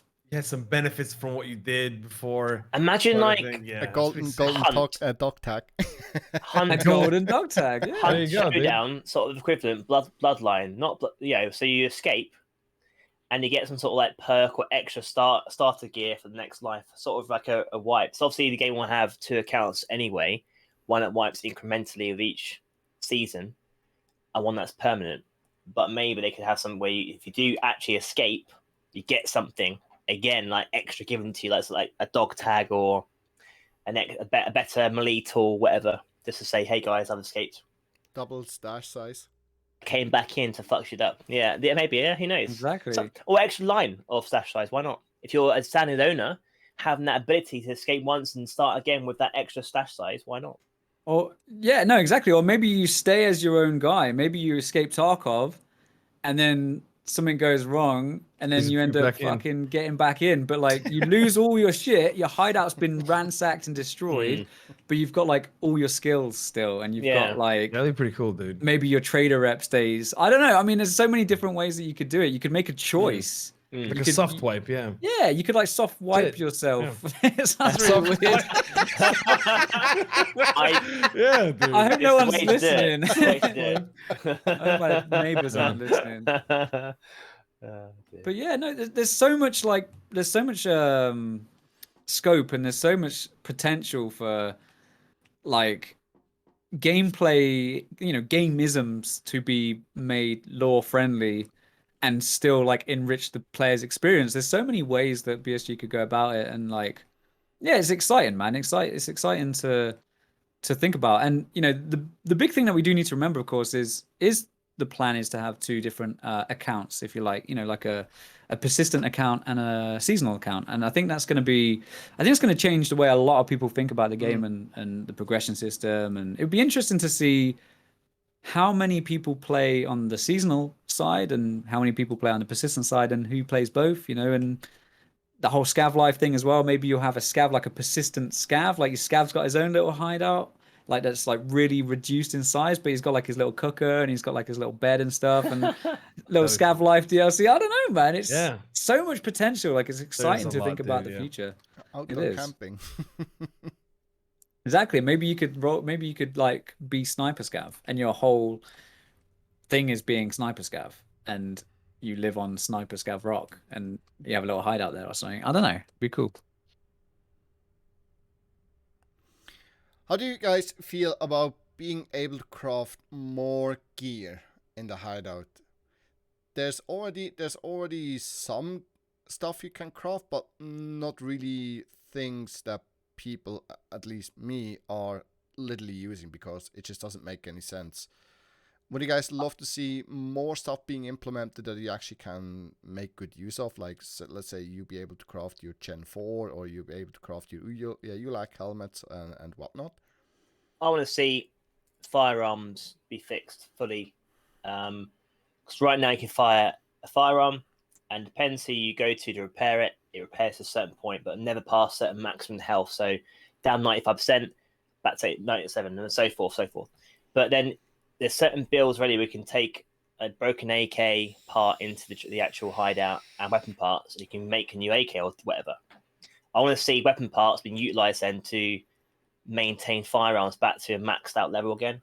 Be really good to see that, including scav guns. Any gun in the game you could then get parts for, chuck it in the hideout, stick it in the toilet, and it fixes, and that way it'll work. I think that'd be a good thing to do. So firearms being a thing, yeah. I mean, we've seen the first kind of iteration with that, with the Vepr Hunter. I'm not sure if you guys have seen this, but there's a Jaeger trade and chat said to me, "Oh, look at this stupid trade. This doesn't make sense." But I think it's like two Vepr Hunters, I think, or three maybe, of any durability whatsoever. If you give them to Jaeger, he'll give you a fresh one back. Fresh one, yeah. Do you know what I mean? It's kind of like the factory key trade with Jaeger, but this might actually be worth it. So, that kind of renewing of weapons, either by trader or by yourself in the hideout. For example, maybe you need to consume a fire clean gun lube to bring that weapon back to maximum durability. Who knows? Who knows? But again, one of the issues is many of us don't have weapons for long enough to really bring down those weapons, because those weapons don't go back into circulation. Do you know what I'm saying? So let's say, for example, I use an MCX and I use it, I get it down to like 94 durability. When the guy that kills me takes it, maybe he starts using it and then he gets it down to like 89. Now, the problem is he can then sell it to the trader and it kind of just disappears. But what if it went back into circulation and then it then came back out? So let's say, for example, he sold it to Prapor. Prapor's now got this MCX that he's selling for fairly cheap, and it's 89 durability, and you can buy it, and so on and so forth. Because we're not really, the only time that we're really seeing lower max durability weapons is, number one, from scavs, and number two, from scav bosses and that sort of thing. I mean, the scav boss weapons are arguably in better condition, but the scavs, like you say, 50 durability, 59, 55, that sort of thing, max. So yeah, I mean, I could definitely envision being able to like refresh weapons with like weapon parts or whatever to, bring them back up to max durability. Speaking of like cycling things, one thing that I personally would love to see if you could like engrave your gun with your player name, and to see if you actually find one of your guns back in the game. Like, let's say you have that beautiful modded M4, you get killed by it, and then like weeks later you shoot the guy that actually has your gun. Oh, that would be crazy. That would be so cool in my opinion, dude. Like an owner's, like you could click on the weapon and it says got like a little owner's list, and you're like the first one. And then it's like it's changed hands like 3 times. Yeah, and then you kill a guy, and then it comes back to you. That'd be like a massive hit, I think, on the servers was maintaining owned by, and then all the nicknames of the players that literally were in use of that gun. That would be such a cool. It would be cool. It would be cool, but like Prophet says, I don't know how much of an impact that'd have server-wise. If it was just text, like plain text, that was applied to the weapon, I don't think it would be too bad. But if it had to like look up each gamer tag, like profile, it probably would be pretty taxing. Be fucking cool though. I'm not gonna lie to you. Very good, but yeah, I don't think that ever happened. Unfortunately, chances of finding your old M4, like, I've got it back. It just would be interesting to see like how many people actually use your gun before, or like by how many people the same gun would be used until it actually would be sold to a trader or something like that.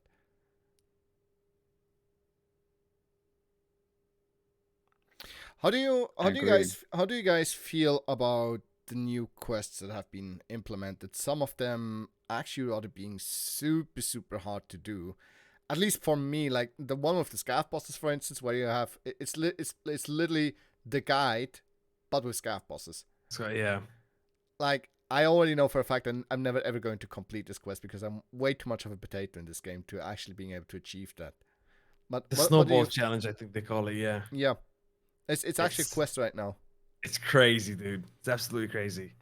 I think What's that some quest? of them are pretty cool. Like, you have to kill all the bosses without dying. Yeah. Oh, okay. Roger, yeah. In a row. That is what I know Willis did, and I think Dr. Lupo, I think, started off. Yeah. Yeah, and in theory, the chances of doing it is so extreme because any given scenario could get you killed. No matter how good a player you are, it's just it's RNG if the boss spawns as well. And fair play. I think, do you have to do it to get Kappa, or is it a side quest? A side quest? I think it's a side quest. It's just a side quest, just more XP, really.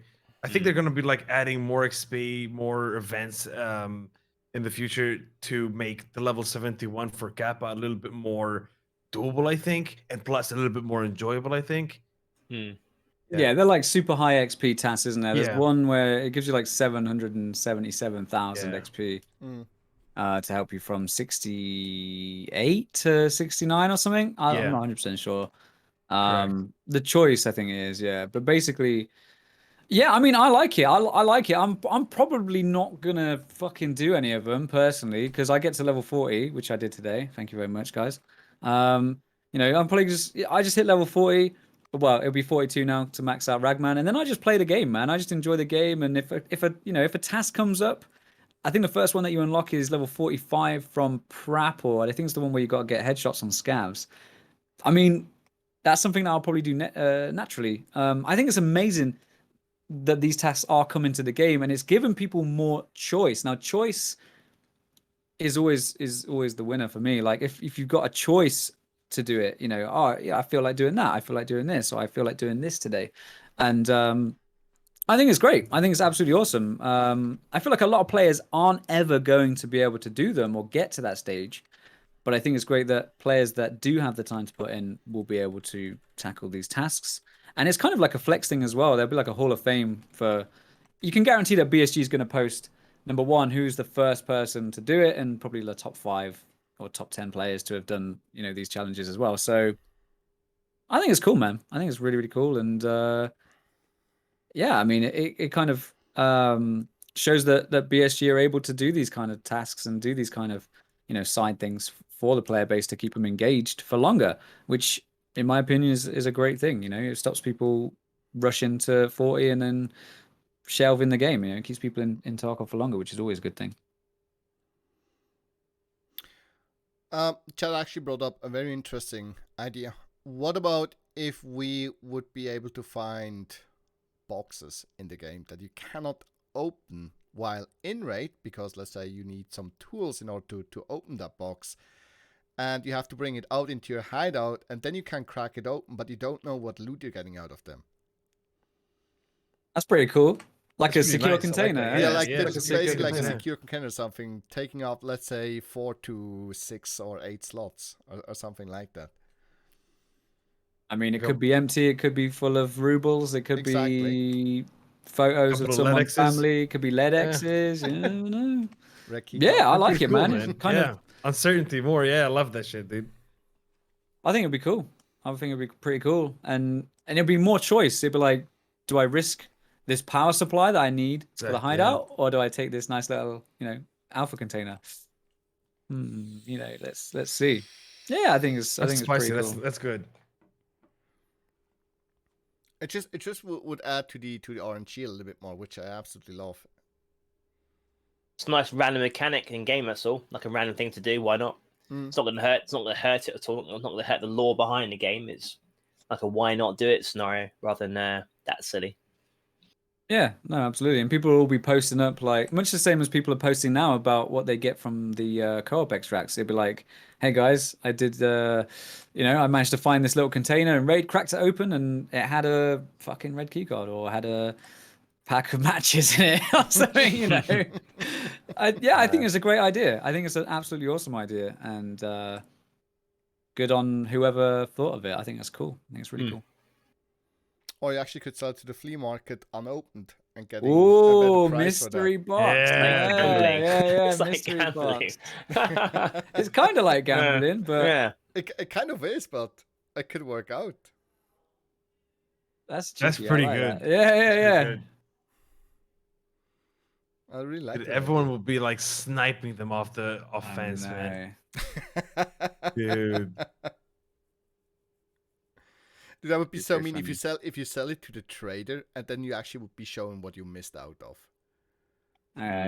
He just sends you a message like, "Hey, I cracked it open. Here's what I found." He's got like 6 LEDXs. Exactly. And read. No, I sold it for like 4K fucking rubles. I love that idea. Actually, that's really good. Yeah, it's cool. It is really cool. Another topic that I kind of want to talk about, it was mentioned a couple of times in this podcast, is like obviously Torkie, Dan, you guys, me included, were pretty much playing Tarkov every day. Prophet, you literally do a little more variation as of late. How do you guys stay motivated in the game? Like, I'm having also a lot of people in chat that say they got bored with Tarkov, they don't want to play the game anymore. Which is totally understandable. Like, what do you guys do in order to keep Tarkov interesting for yourself? For me, there's 2 things, man: the community and the adrenaline rush. I think those 2 things for me, it just keeps me wanting more and more and more of it, dude. Like I normally play as a solo. I always run around solo, and I love tackling teams 2, 3, 4. I love that stuff, and just a little bit of that every day, dude. It just keeps you going, man. And the community is a wonderful community on Twitch, so that's really it for me, man. For me, it's first of all, as you said, Torkie, it's literally the community that really keeps me going. That really makes me also being interested in the game. Then definitely the Sherpa raids, like being able to help the community, getting some quests done, helping them out with certain tasks. And the other thing is, like, if I'm like really bored, I just try to set goals to myself. Like, I want to survive X number of raids in a row. I want to reach that amount of rubles or whatnot, and just to try to go with it, not taking the game too serious at some point. Because I really feel like if you take the game too serious, you're getting to start to cringe way too fast, and you're going to lose the fun of it. You're gonna burn yourself out pretty much. Exactly. Yeah, 100%. I agree with you, man. Sometimes I do the same, like you're saying, Tak. Sometimes I may be like maybe close to hitting, I don't know, 15 mil, for example. I'm like, dude, today's the goal is just to hit 15 mil, And if I don't hit it, then I'll try I'll try harder next day, stuff like that. That's true though. Like small little goals like that, it keeps you motivated to play more. I think whether you stream like full time that you guys do or part time that I do, I think it sounds so fucking lame. It's genuinely about having fun and enjoying yourself. If you're not enjoying yourself, don't play the game. And in regards to Tarkov, there's nothing else out there like it. I love the game. However, I have the very lucky luxury of just going, do you know what? Having a bad day, I'm not fucking playing this fucking shit game, and playing something else for a while. And it's cool. I can chill out and come back next day. I love Tarkov, I really do. You know, I wouldn't play it otherwise. It's because you get the interaction chat, you get that highs and lows of the raids itself. Nothing else like it. But it is about the community, and without, again, a bit lame, without viewers, there'd be no point. Would I play Tarkov as much as I would do if I was not watching me? Probably not. No, not at all. Not at all. I play many other games way more, but it's because people watching, engaging, and liking that content. I think it drives, especially you guys, I'm sure, to keep playing it and keep putting that content day in, day out, sort of thing. Yeah, I'd agree, man. Like I say this all the time to my guys. Like I'm here for the community, man. 100%. You know, that's why I did the Sherpa stuff. Like even before getting Sherpa and that sort of thing. Like that's why I did that, because I love helping people. I want to help people enjoy the game. And you know, if you're anything like me, you enjoy stuff that you're A, better at, and B, know more about. So if I can give people knowledge and skills to enjoy the game more, then that gives me a kind of like, you know, kind of buzz. And that's mainly the thing that keeps me going, man. Like the community and just, you know, seeing people each day and the progression and like answering questions and helping people. And, you know, I think that's a really good point that Prophet said. Like if I were to, let's just pretend that I went in a fork in my life, like a fork in the road, and I didn't end up streaming, would I play Tarkov as much as I do now? I'd probably play a lot more like single player games and stuff. I'd still play a shitload of Tarkov, but I think I'd probably play a lot more games like Final Fantasy and RPGs and stuff like that I can just chill out and play. But you know, 100% the community is fantastic, and you know, yeah, that's what keeps me going, keeps me engaged, even after like 4 years, dude. Like 4 years playing the same fucking playing customs every day. You know? Yeah, dude. You know, it's and I love the fact that you can go in and just not know what's going to happen. Like every fight is different. You know, if you go to dorms, you can kind of expect, oh, there's probably a guy is probably doing this, is probably doing that. But at the end of the day, like every single fight is different. Every single engagement is different.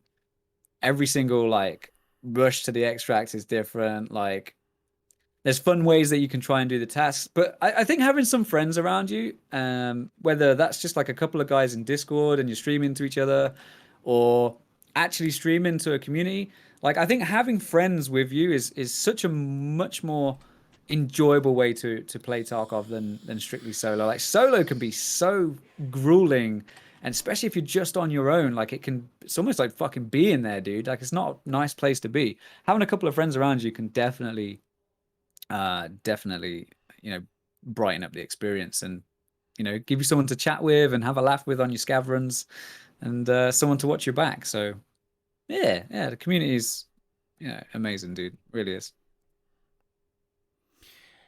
If there would be a button that you could push and it would make you lose all your knowledge about Tarkov, and you would literally would have to start from scratch, would you do it?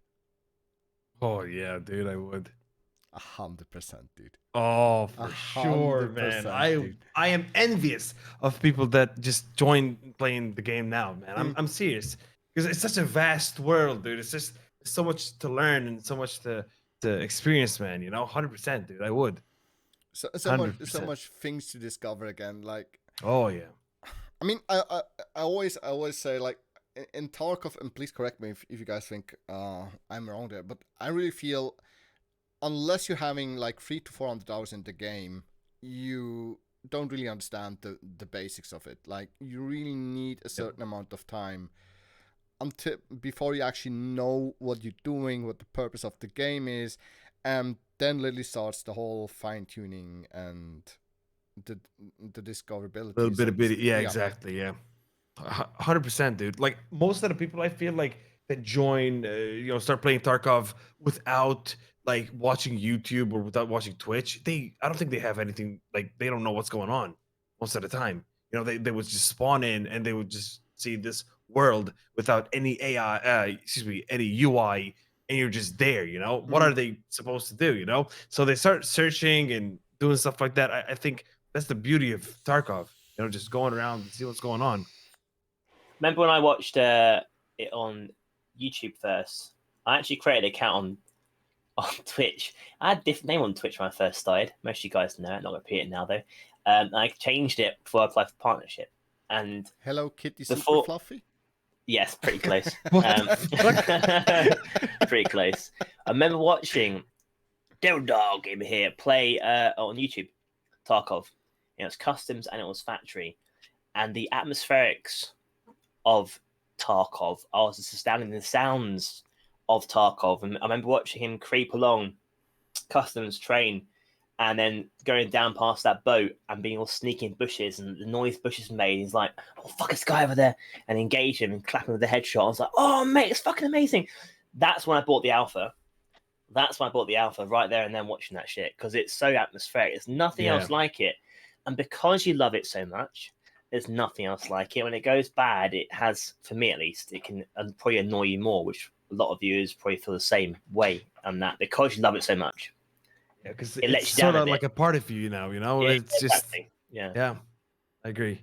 Yeah, you care for it, so if something goes wrong, you kind of go wrong with it, Yeah, exactly. It can do definitely if you get too involved in it. A lot of guys have gone that way as content creators. I've seen it a lot. But yeah, in answer to Kai's question, flicker switch, yes, I think that's a pretty cool way to start again. Not the grind again, if you call it a grind on Twitch though, on Tarkov. No, God, no. But yeah, have your viewer base now and start again. Fuck yes. Hell yeah.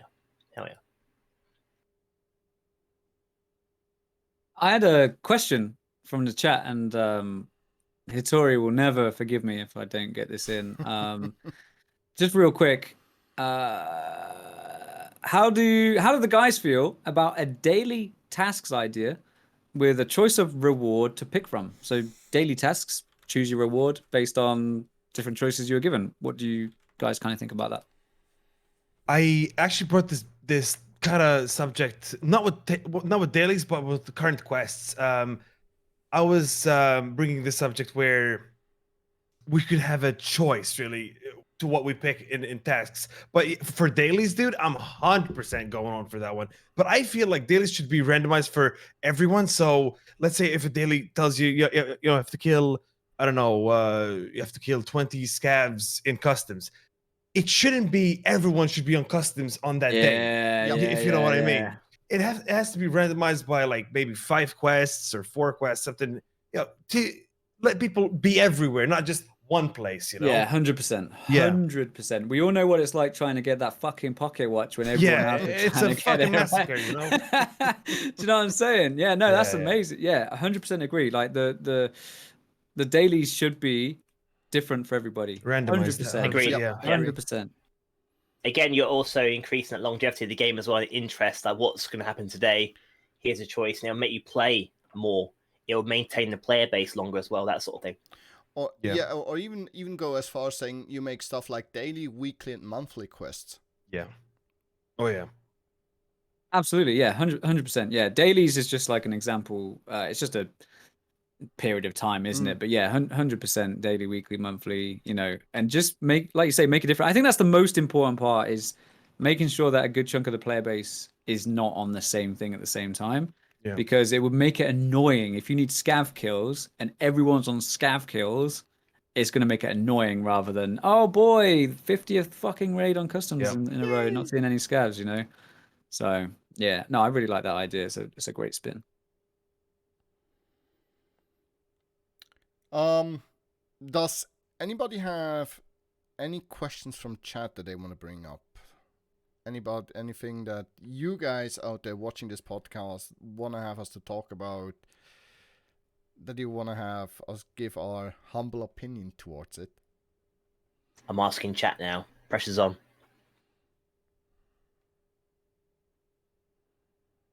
How does Tachales get his head so shiny?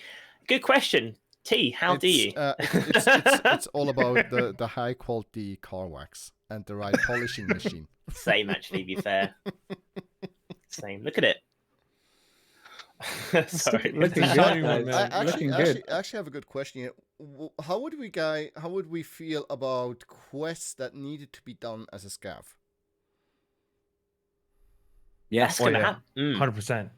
Tasks, yeah, for scavs. Oh, definitely, dude. In my opinion, scavs should have some sort of like a gamma container, sort of, because I know there was this fanny pack you could pick up, right? There's like this weird randomized fanny pack. I don't think it should be in the game, but it is. That waste pouch thingy. I know which one you mean. Yeah, the blue one. Yeah. And apparently people were saying that was supposed to be a scav gamma. It's like a 4 slot, it's a 2x2. Dude, 100%. Maybe there should be like a quest line to get that thing. Yeah, dude, 100%. I'm down for that. I don't know how it's gonna work, but how your scav's gonna take it out with you, I don't know. But yeah, a common one from chat I always been asked again, is how about a level cap lobby? So to assist players that are new to the game and don't get slapped by level 40s and stuff while trying to do the golden pocket watch later wipe. I think that's a good thing or a bad thing, having like a level caps, not like a skill cap, but level cap. it could be good, I think, for the game, but then at the same time, it kind of loses, like Tarkov kind of loses some of its character that way. Like, if you're just always gonna meet the same levels against you, I don't know, maybe, I don't know what to think about that. Like, it's good and it's also kind of bad, because what happens is later, let's say later on, right? Late wipe, certain lobbies can be empty, like certain levels can be less. You know, more people are going to be around like level 40, level 50 maybe, and less people around the level 20 or level 10 or level 20 gap. So those people may have maybe a bit of an issue trying to find other people. I don't know. The way I see it is, I kind of wouldn't like it because it's part of the Tarkov experience. Yeah. Being new to the game, being freaking afraid with your Makarov in a bush, shitting your pants by every sound that you hear, and then stepping out of the bush and then get shot by the Uber Giga Chad with like the best Ash 12 build you can have. It's just part of the game, and it's something that makes Tarkov so unique, and it's something that you have to learn to deal with.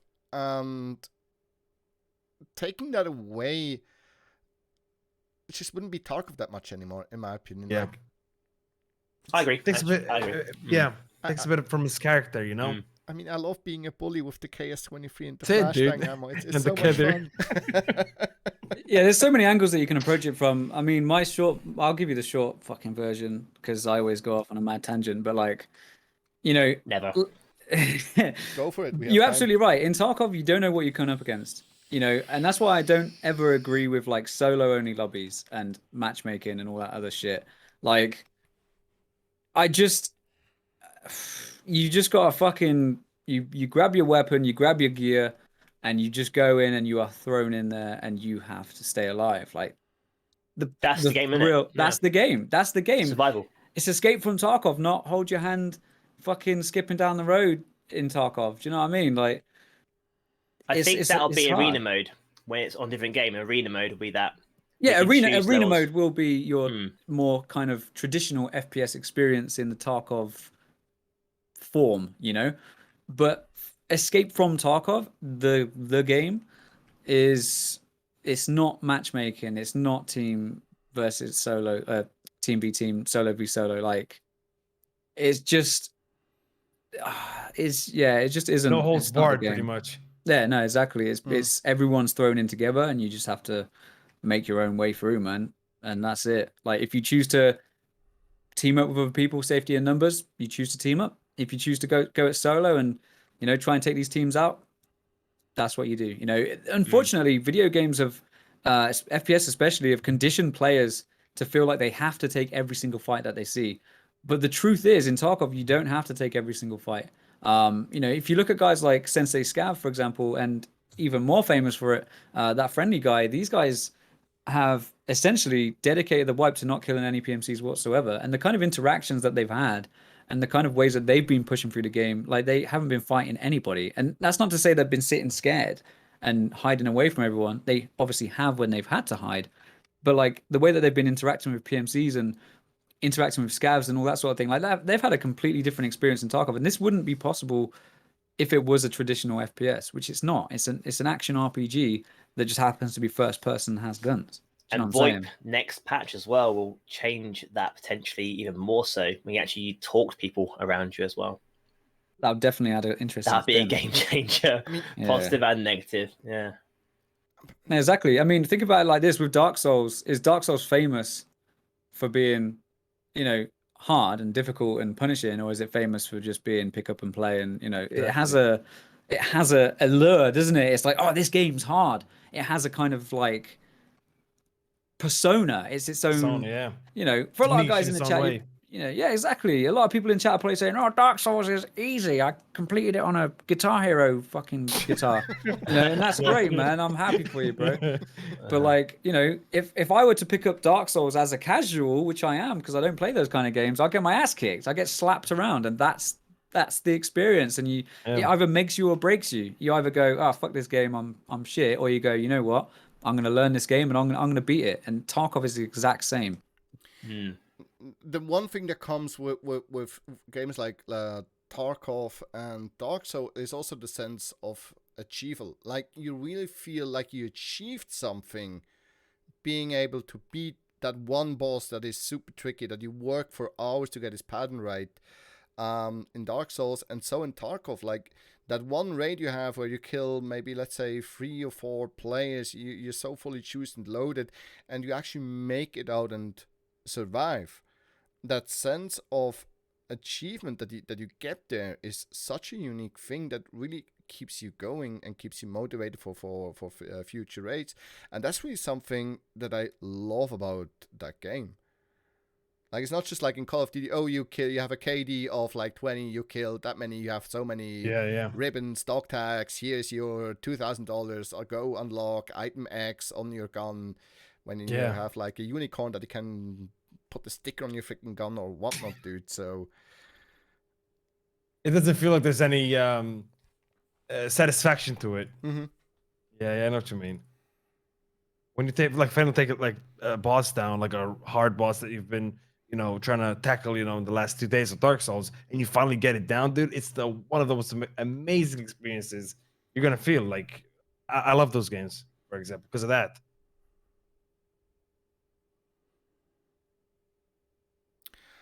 One thing that you could add to Tarkov today, what would it be? For me personally, it would be preset loadouts. Oh my god, dude, yes. That would be nice, yeah. Yeah.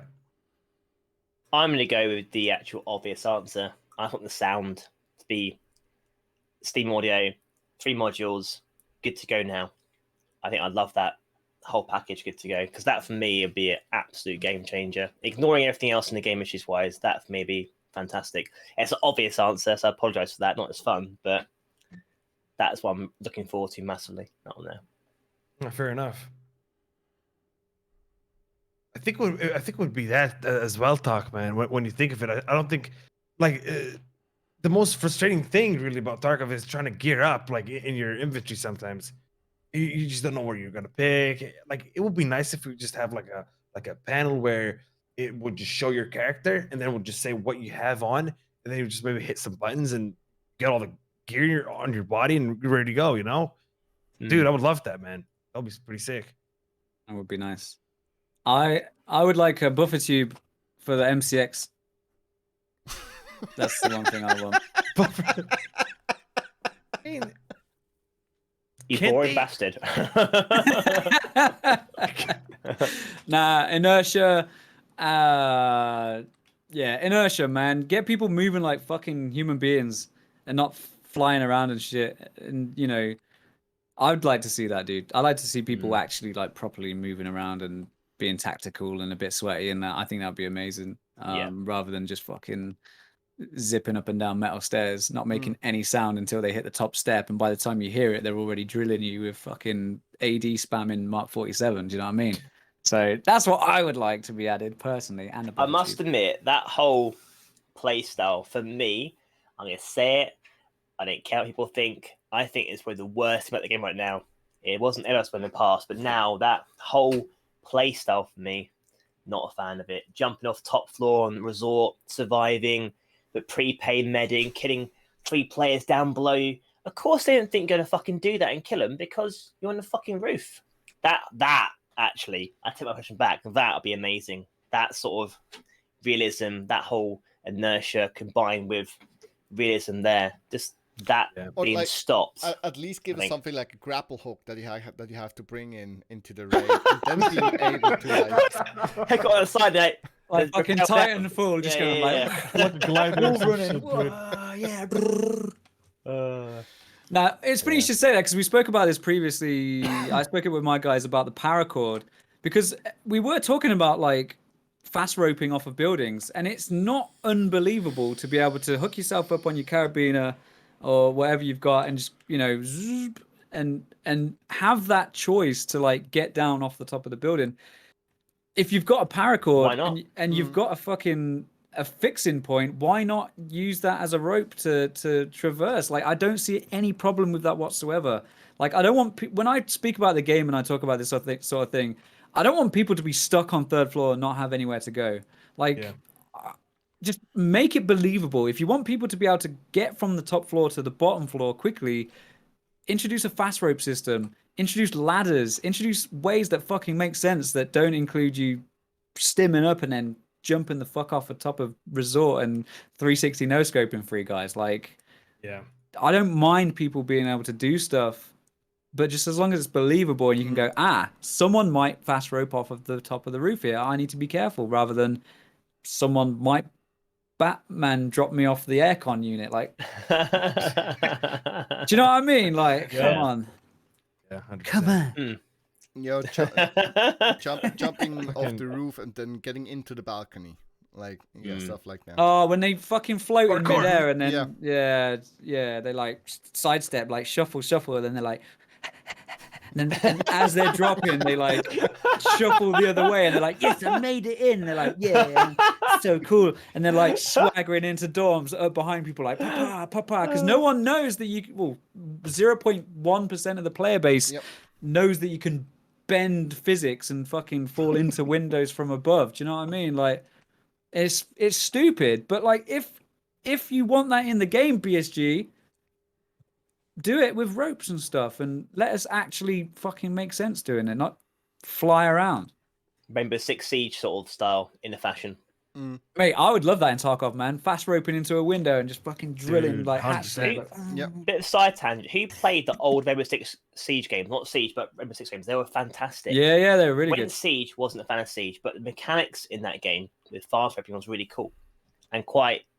I think it's going to happen. Unfortunately, that's some reason that Bolt's not happening in this game, but why not? Why not? It'd be a really cool thing to see, that sort of mechanic. I think it'd be so sick, man. Like, fucking rappelling into 3-story dorms, like, with a gas mask. Oh, mate, can you imagine CS gas it? Sledgehammer the wall. Yeah, dude. We're just banging through fucking doors and shit. That'd be amazing, man. It would be cool. Like, just like fucking you know, someone's like, at the moment when there's somebody holding top floor of dorms, you either get lucky and they peek you and you kill them, or you just have to dip because they're gonna get you because there's no way of getting them. But like, I'd love to be able to gas it and then like fucking gas them out. You know, respirators on, fucking lasers through the gas, like proper thermals and shit, dude. You know, that'd be so sick. There should be. We need some more like creative ways that make sense in the world of Tarkov. You know, that don't include bionic fucking legs. So that's my take on it. I don't know if I've been. I agree, enough. Dan. You're right, sir. I agree.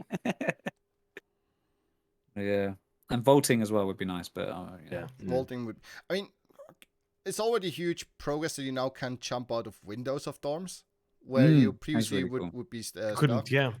I think that's a good thing. I still would love to see that being the same on Shoreline. Oh, bottom floor. Hell yeah. Yeah. Yeah, there should be loads Hell more yeah. ways you could get Yep. in and out. Yeah. They need to like allow us to break those lights though. Dude. Like at nighttime, you go into resort, dude, and you got night visions on, and there's like these crazy lights in the corridor, and you just can't break them, dude. Are they not, It's like- those ones not destructible? Nope. No, Nope, they're man. not. It's been like this since forever, dude. It's crazy. Funny enough, on all the other maps like Yeah. Interchange and whatnot, you can shoot these floodlights, but Yeah. for some reason on Shoreline you still can't. Yeah. Armored fucking floodlights, mate. Armored, dude. Tanked. Class 7. Class 7. High ricochet chance. Everything. Ricochet chance. Fucking everything, dude. Maximum 100% chance. It has been mentioned by Nikita on several podcasts now, and we're definitely going to see that. How do you guys feel about launchers like RPG 7s and whatnot being implemented into the game? Since we all here are rather having a controversial opinion about the grenade launcher as it is currently in the game. What are your thoughts on the other things, like when we get RPG 7s and whatnot? I think there should be an RPG 7, but there needs to be like a reason why. You know, if there's like a BTV, like an armored vehicle that you need to take care of, like for example in the streets, there's gonna be the BTV. I'm not sure how it's gonna work, but there needs to be a reason why, not just like add the RPG and you're like, oh, here you go into dorms and fuck it up, you know, blow the whole thing up. There needs to be a reason. If there's a reason, if there's like something to tackle with, like being used as a tool for something, then for sure, yeah, I'm down for it, dude. Yeah, these sort of gadgets and gizmos and stuff, I like to think of them more. I'd like to see them more as like utility items. For example, Yeah, exactly. Yeah.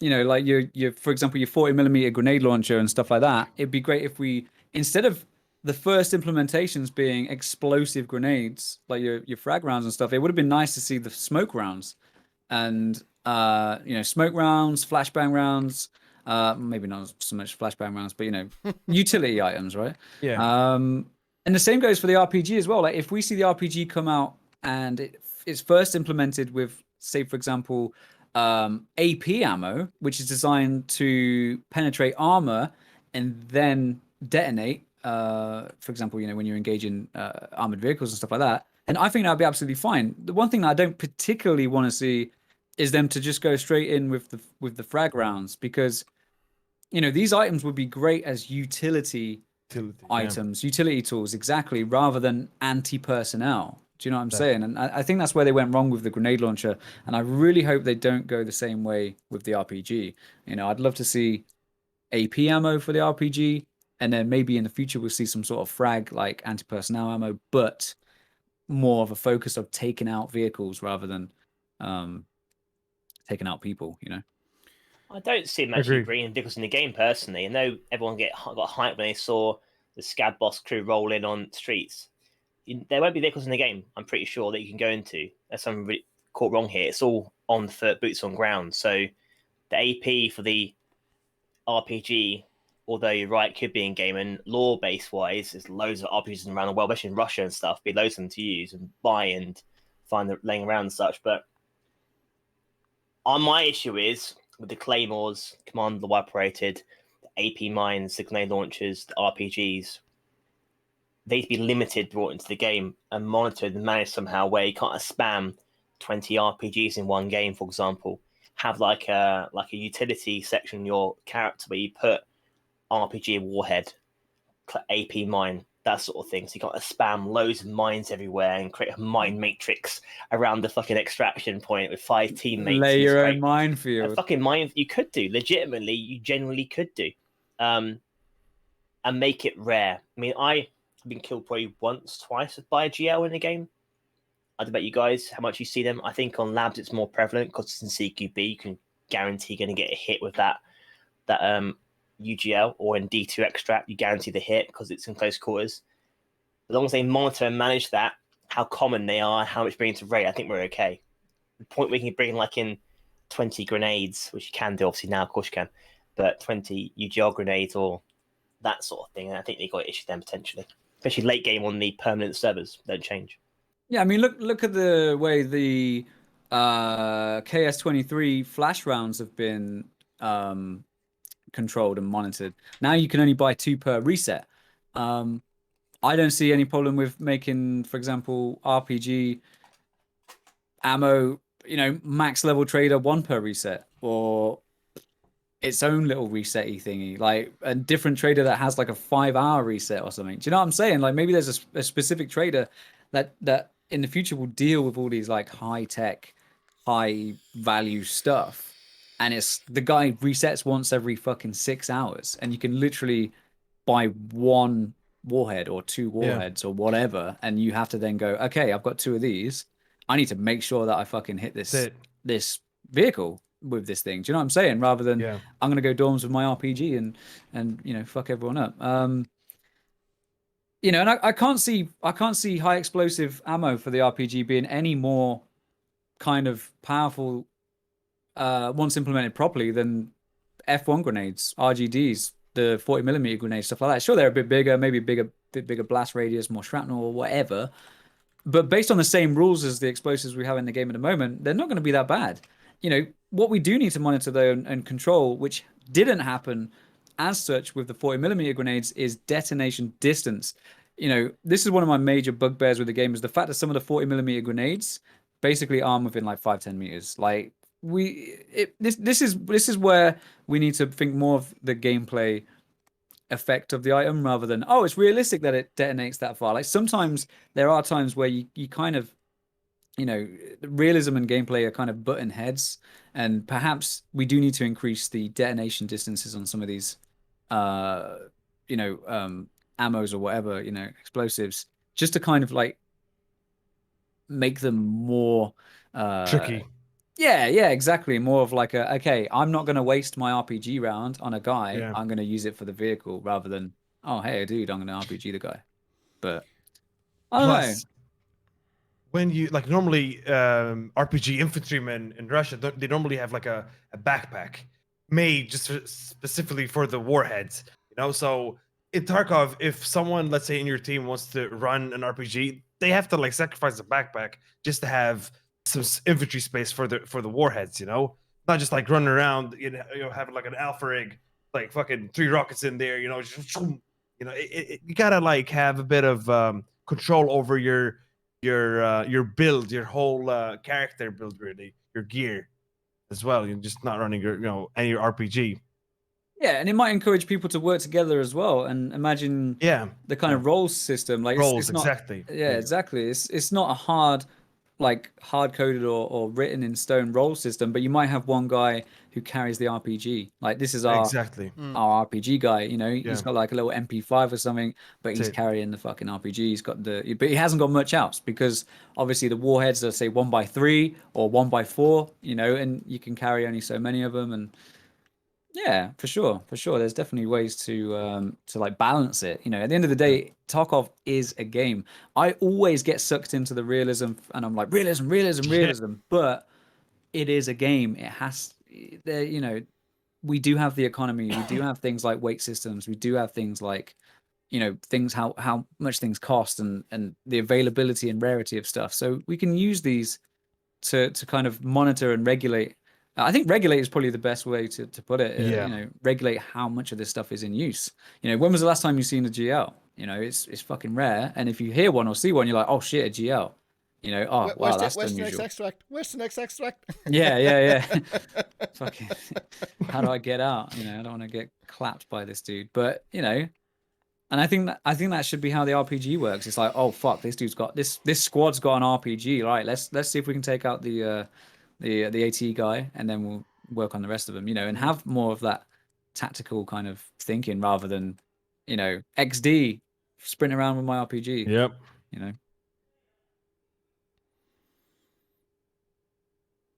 All right. I mean, Sep ±2 hours. We're like at 2 hours 15. Spot on, buddy. Yeah. I would say we're not that bad in time.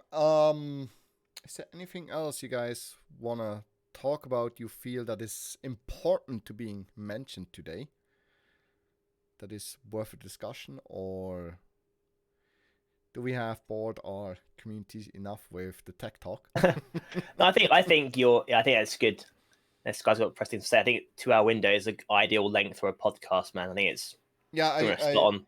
Like I said it to the 2-hour marks, and depending on how the whole conversation's going, but I would say let's everybody know when you guys are usually streaming, so everyone gets a chance to check you guys out. Dan? Should I go first? Yeah. So I'm live Tuesday to Saturday. Okay, we've moved from Monday to Friday to Tuesday through Saturday now. 10 a.m. UK time, roughly give or take 10 minutes or so, depending on how much cat poop I need to clean up in the morning. Nice. And yeah, 99.9999% Tarkov, especially for the first few months of the wipe, and then we get some community games on later on in the wipe, some Battlefield 4, 0 Hour, that sort of thing. And yeah, like I say, I am a Sherpa and an emissary. So if you guys ever have any questions, please feel free to ask me, and I'll do my absolute best to put them forward to the community team and then on to the devs. Thanks for having me. Very much appreciate it. And yeah, it's been a blast. Torkie? Yeah, normally I'm live almost every day of the week, except Saturdays and Sundays. Sometimes on Saturdays as well. I'm normally on during the day, so around 11 CET till maybe 5, 6, 7, sometimes CET. So normally during the day, I'm normally online. And dude, thank you so much for having me here, man. I truly appreciate it, man. Very welcome. Prophet? Oh, thanks, mate. Hey, guys. I stream every single day when I can do, but I do work full time. So Monday to Friday, I stream in the evenings, around 6 till 9:30, 10 in the evening, BST, and then weekends pretty much every single day, all day as well. But I do work full time. I'm going to wait, I think, next week for 2 weeks. I'm gone, unfortunately. So work does come first, but we do go live most days. Also, like to say, we obviously got a fantastic stream team here. There's many guys that aren't here today as well. The Forward is one stream team. Most guys here have links in their channels. Don't forget, check them out as well. They're live most days as well. As for me, I stream Monday to Friday, usually about 19 o'clock CET in the evening, open end. I'm also a Sherpa, so feel free to hit me up. I also do Sherpa raids with my viewers to help them get stuff done. Pretty knowledgeable about the game, and usually playing Tarkov, sometimes switching it up here and there, but always feel welcome to say hello. I want to thank each and every one of you tonight for taking the time and stopping by. I really appreciate that and never take that for granted, that you guys spend time to sit and talk a little bit about the game we all enjoy so much, with all its good and bad parts to it. And thank you. I would love to see another For This One podcast. Maybe not waiting that long this time in between. Indeed, man. Indeed. If you guys are okay with it, I would upload the whole thing to my YouTube channel. Mm-hmm. Yeah, Course, please man. do. Definitely. That's about it. Any last words? No, I wish you guys a good night and good streams. If you guys are still live, have a good night, guys. Thank you all Have for a being lovely here. evening, everyone. Thank you for stopping by. Has anyone heard of Twitch Prime? Prime, baby. Christ. Hit it. Wherever you Come are, on. Prophet stands or tax. Hit it. God. Hit that Twitch Prime for Hit it, baby. for your boy.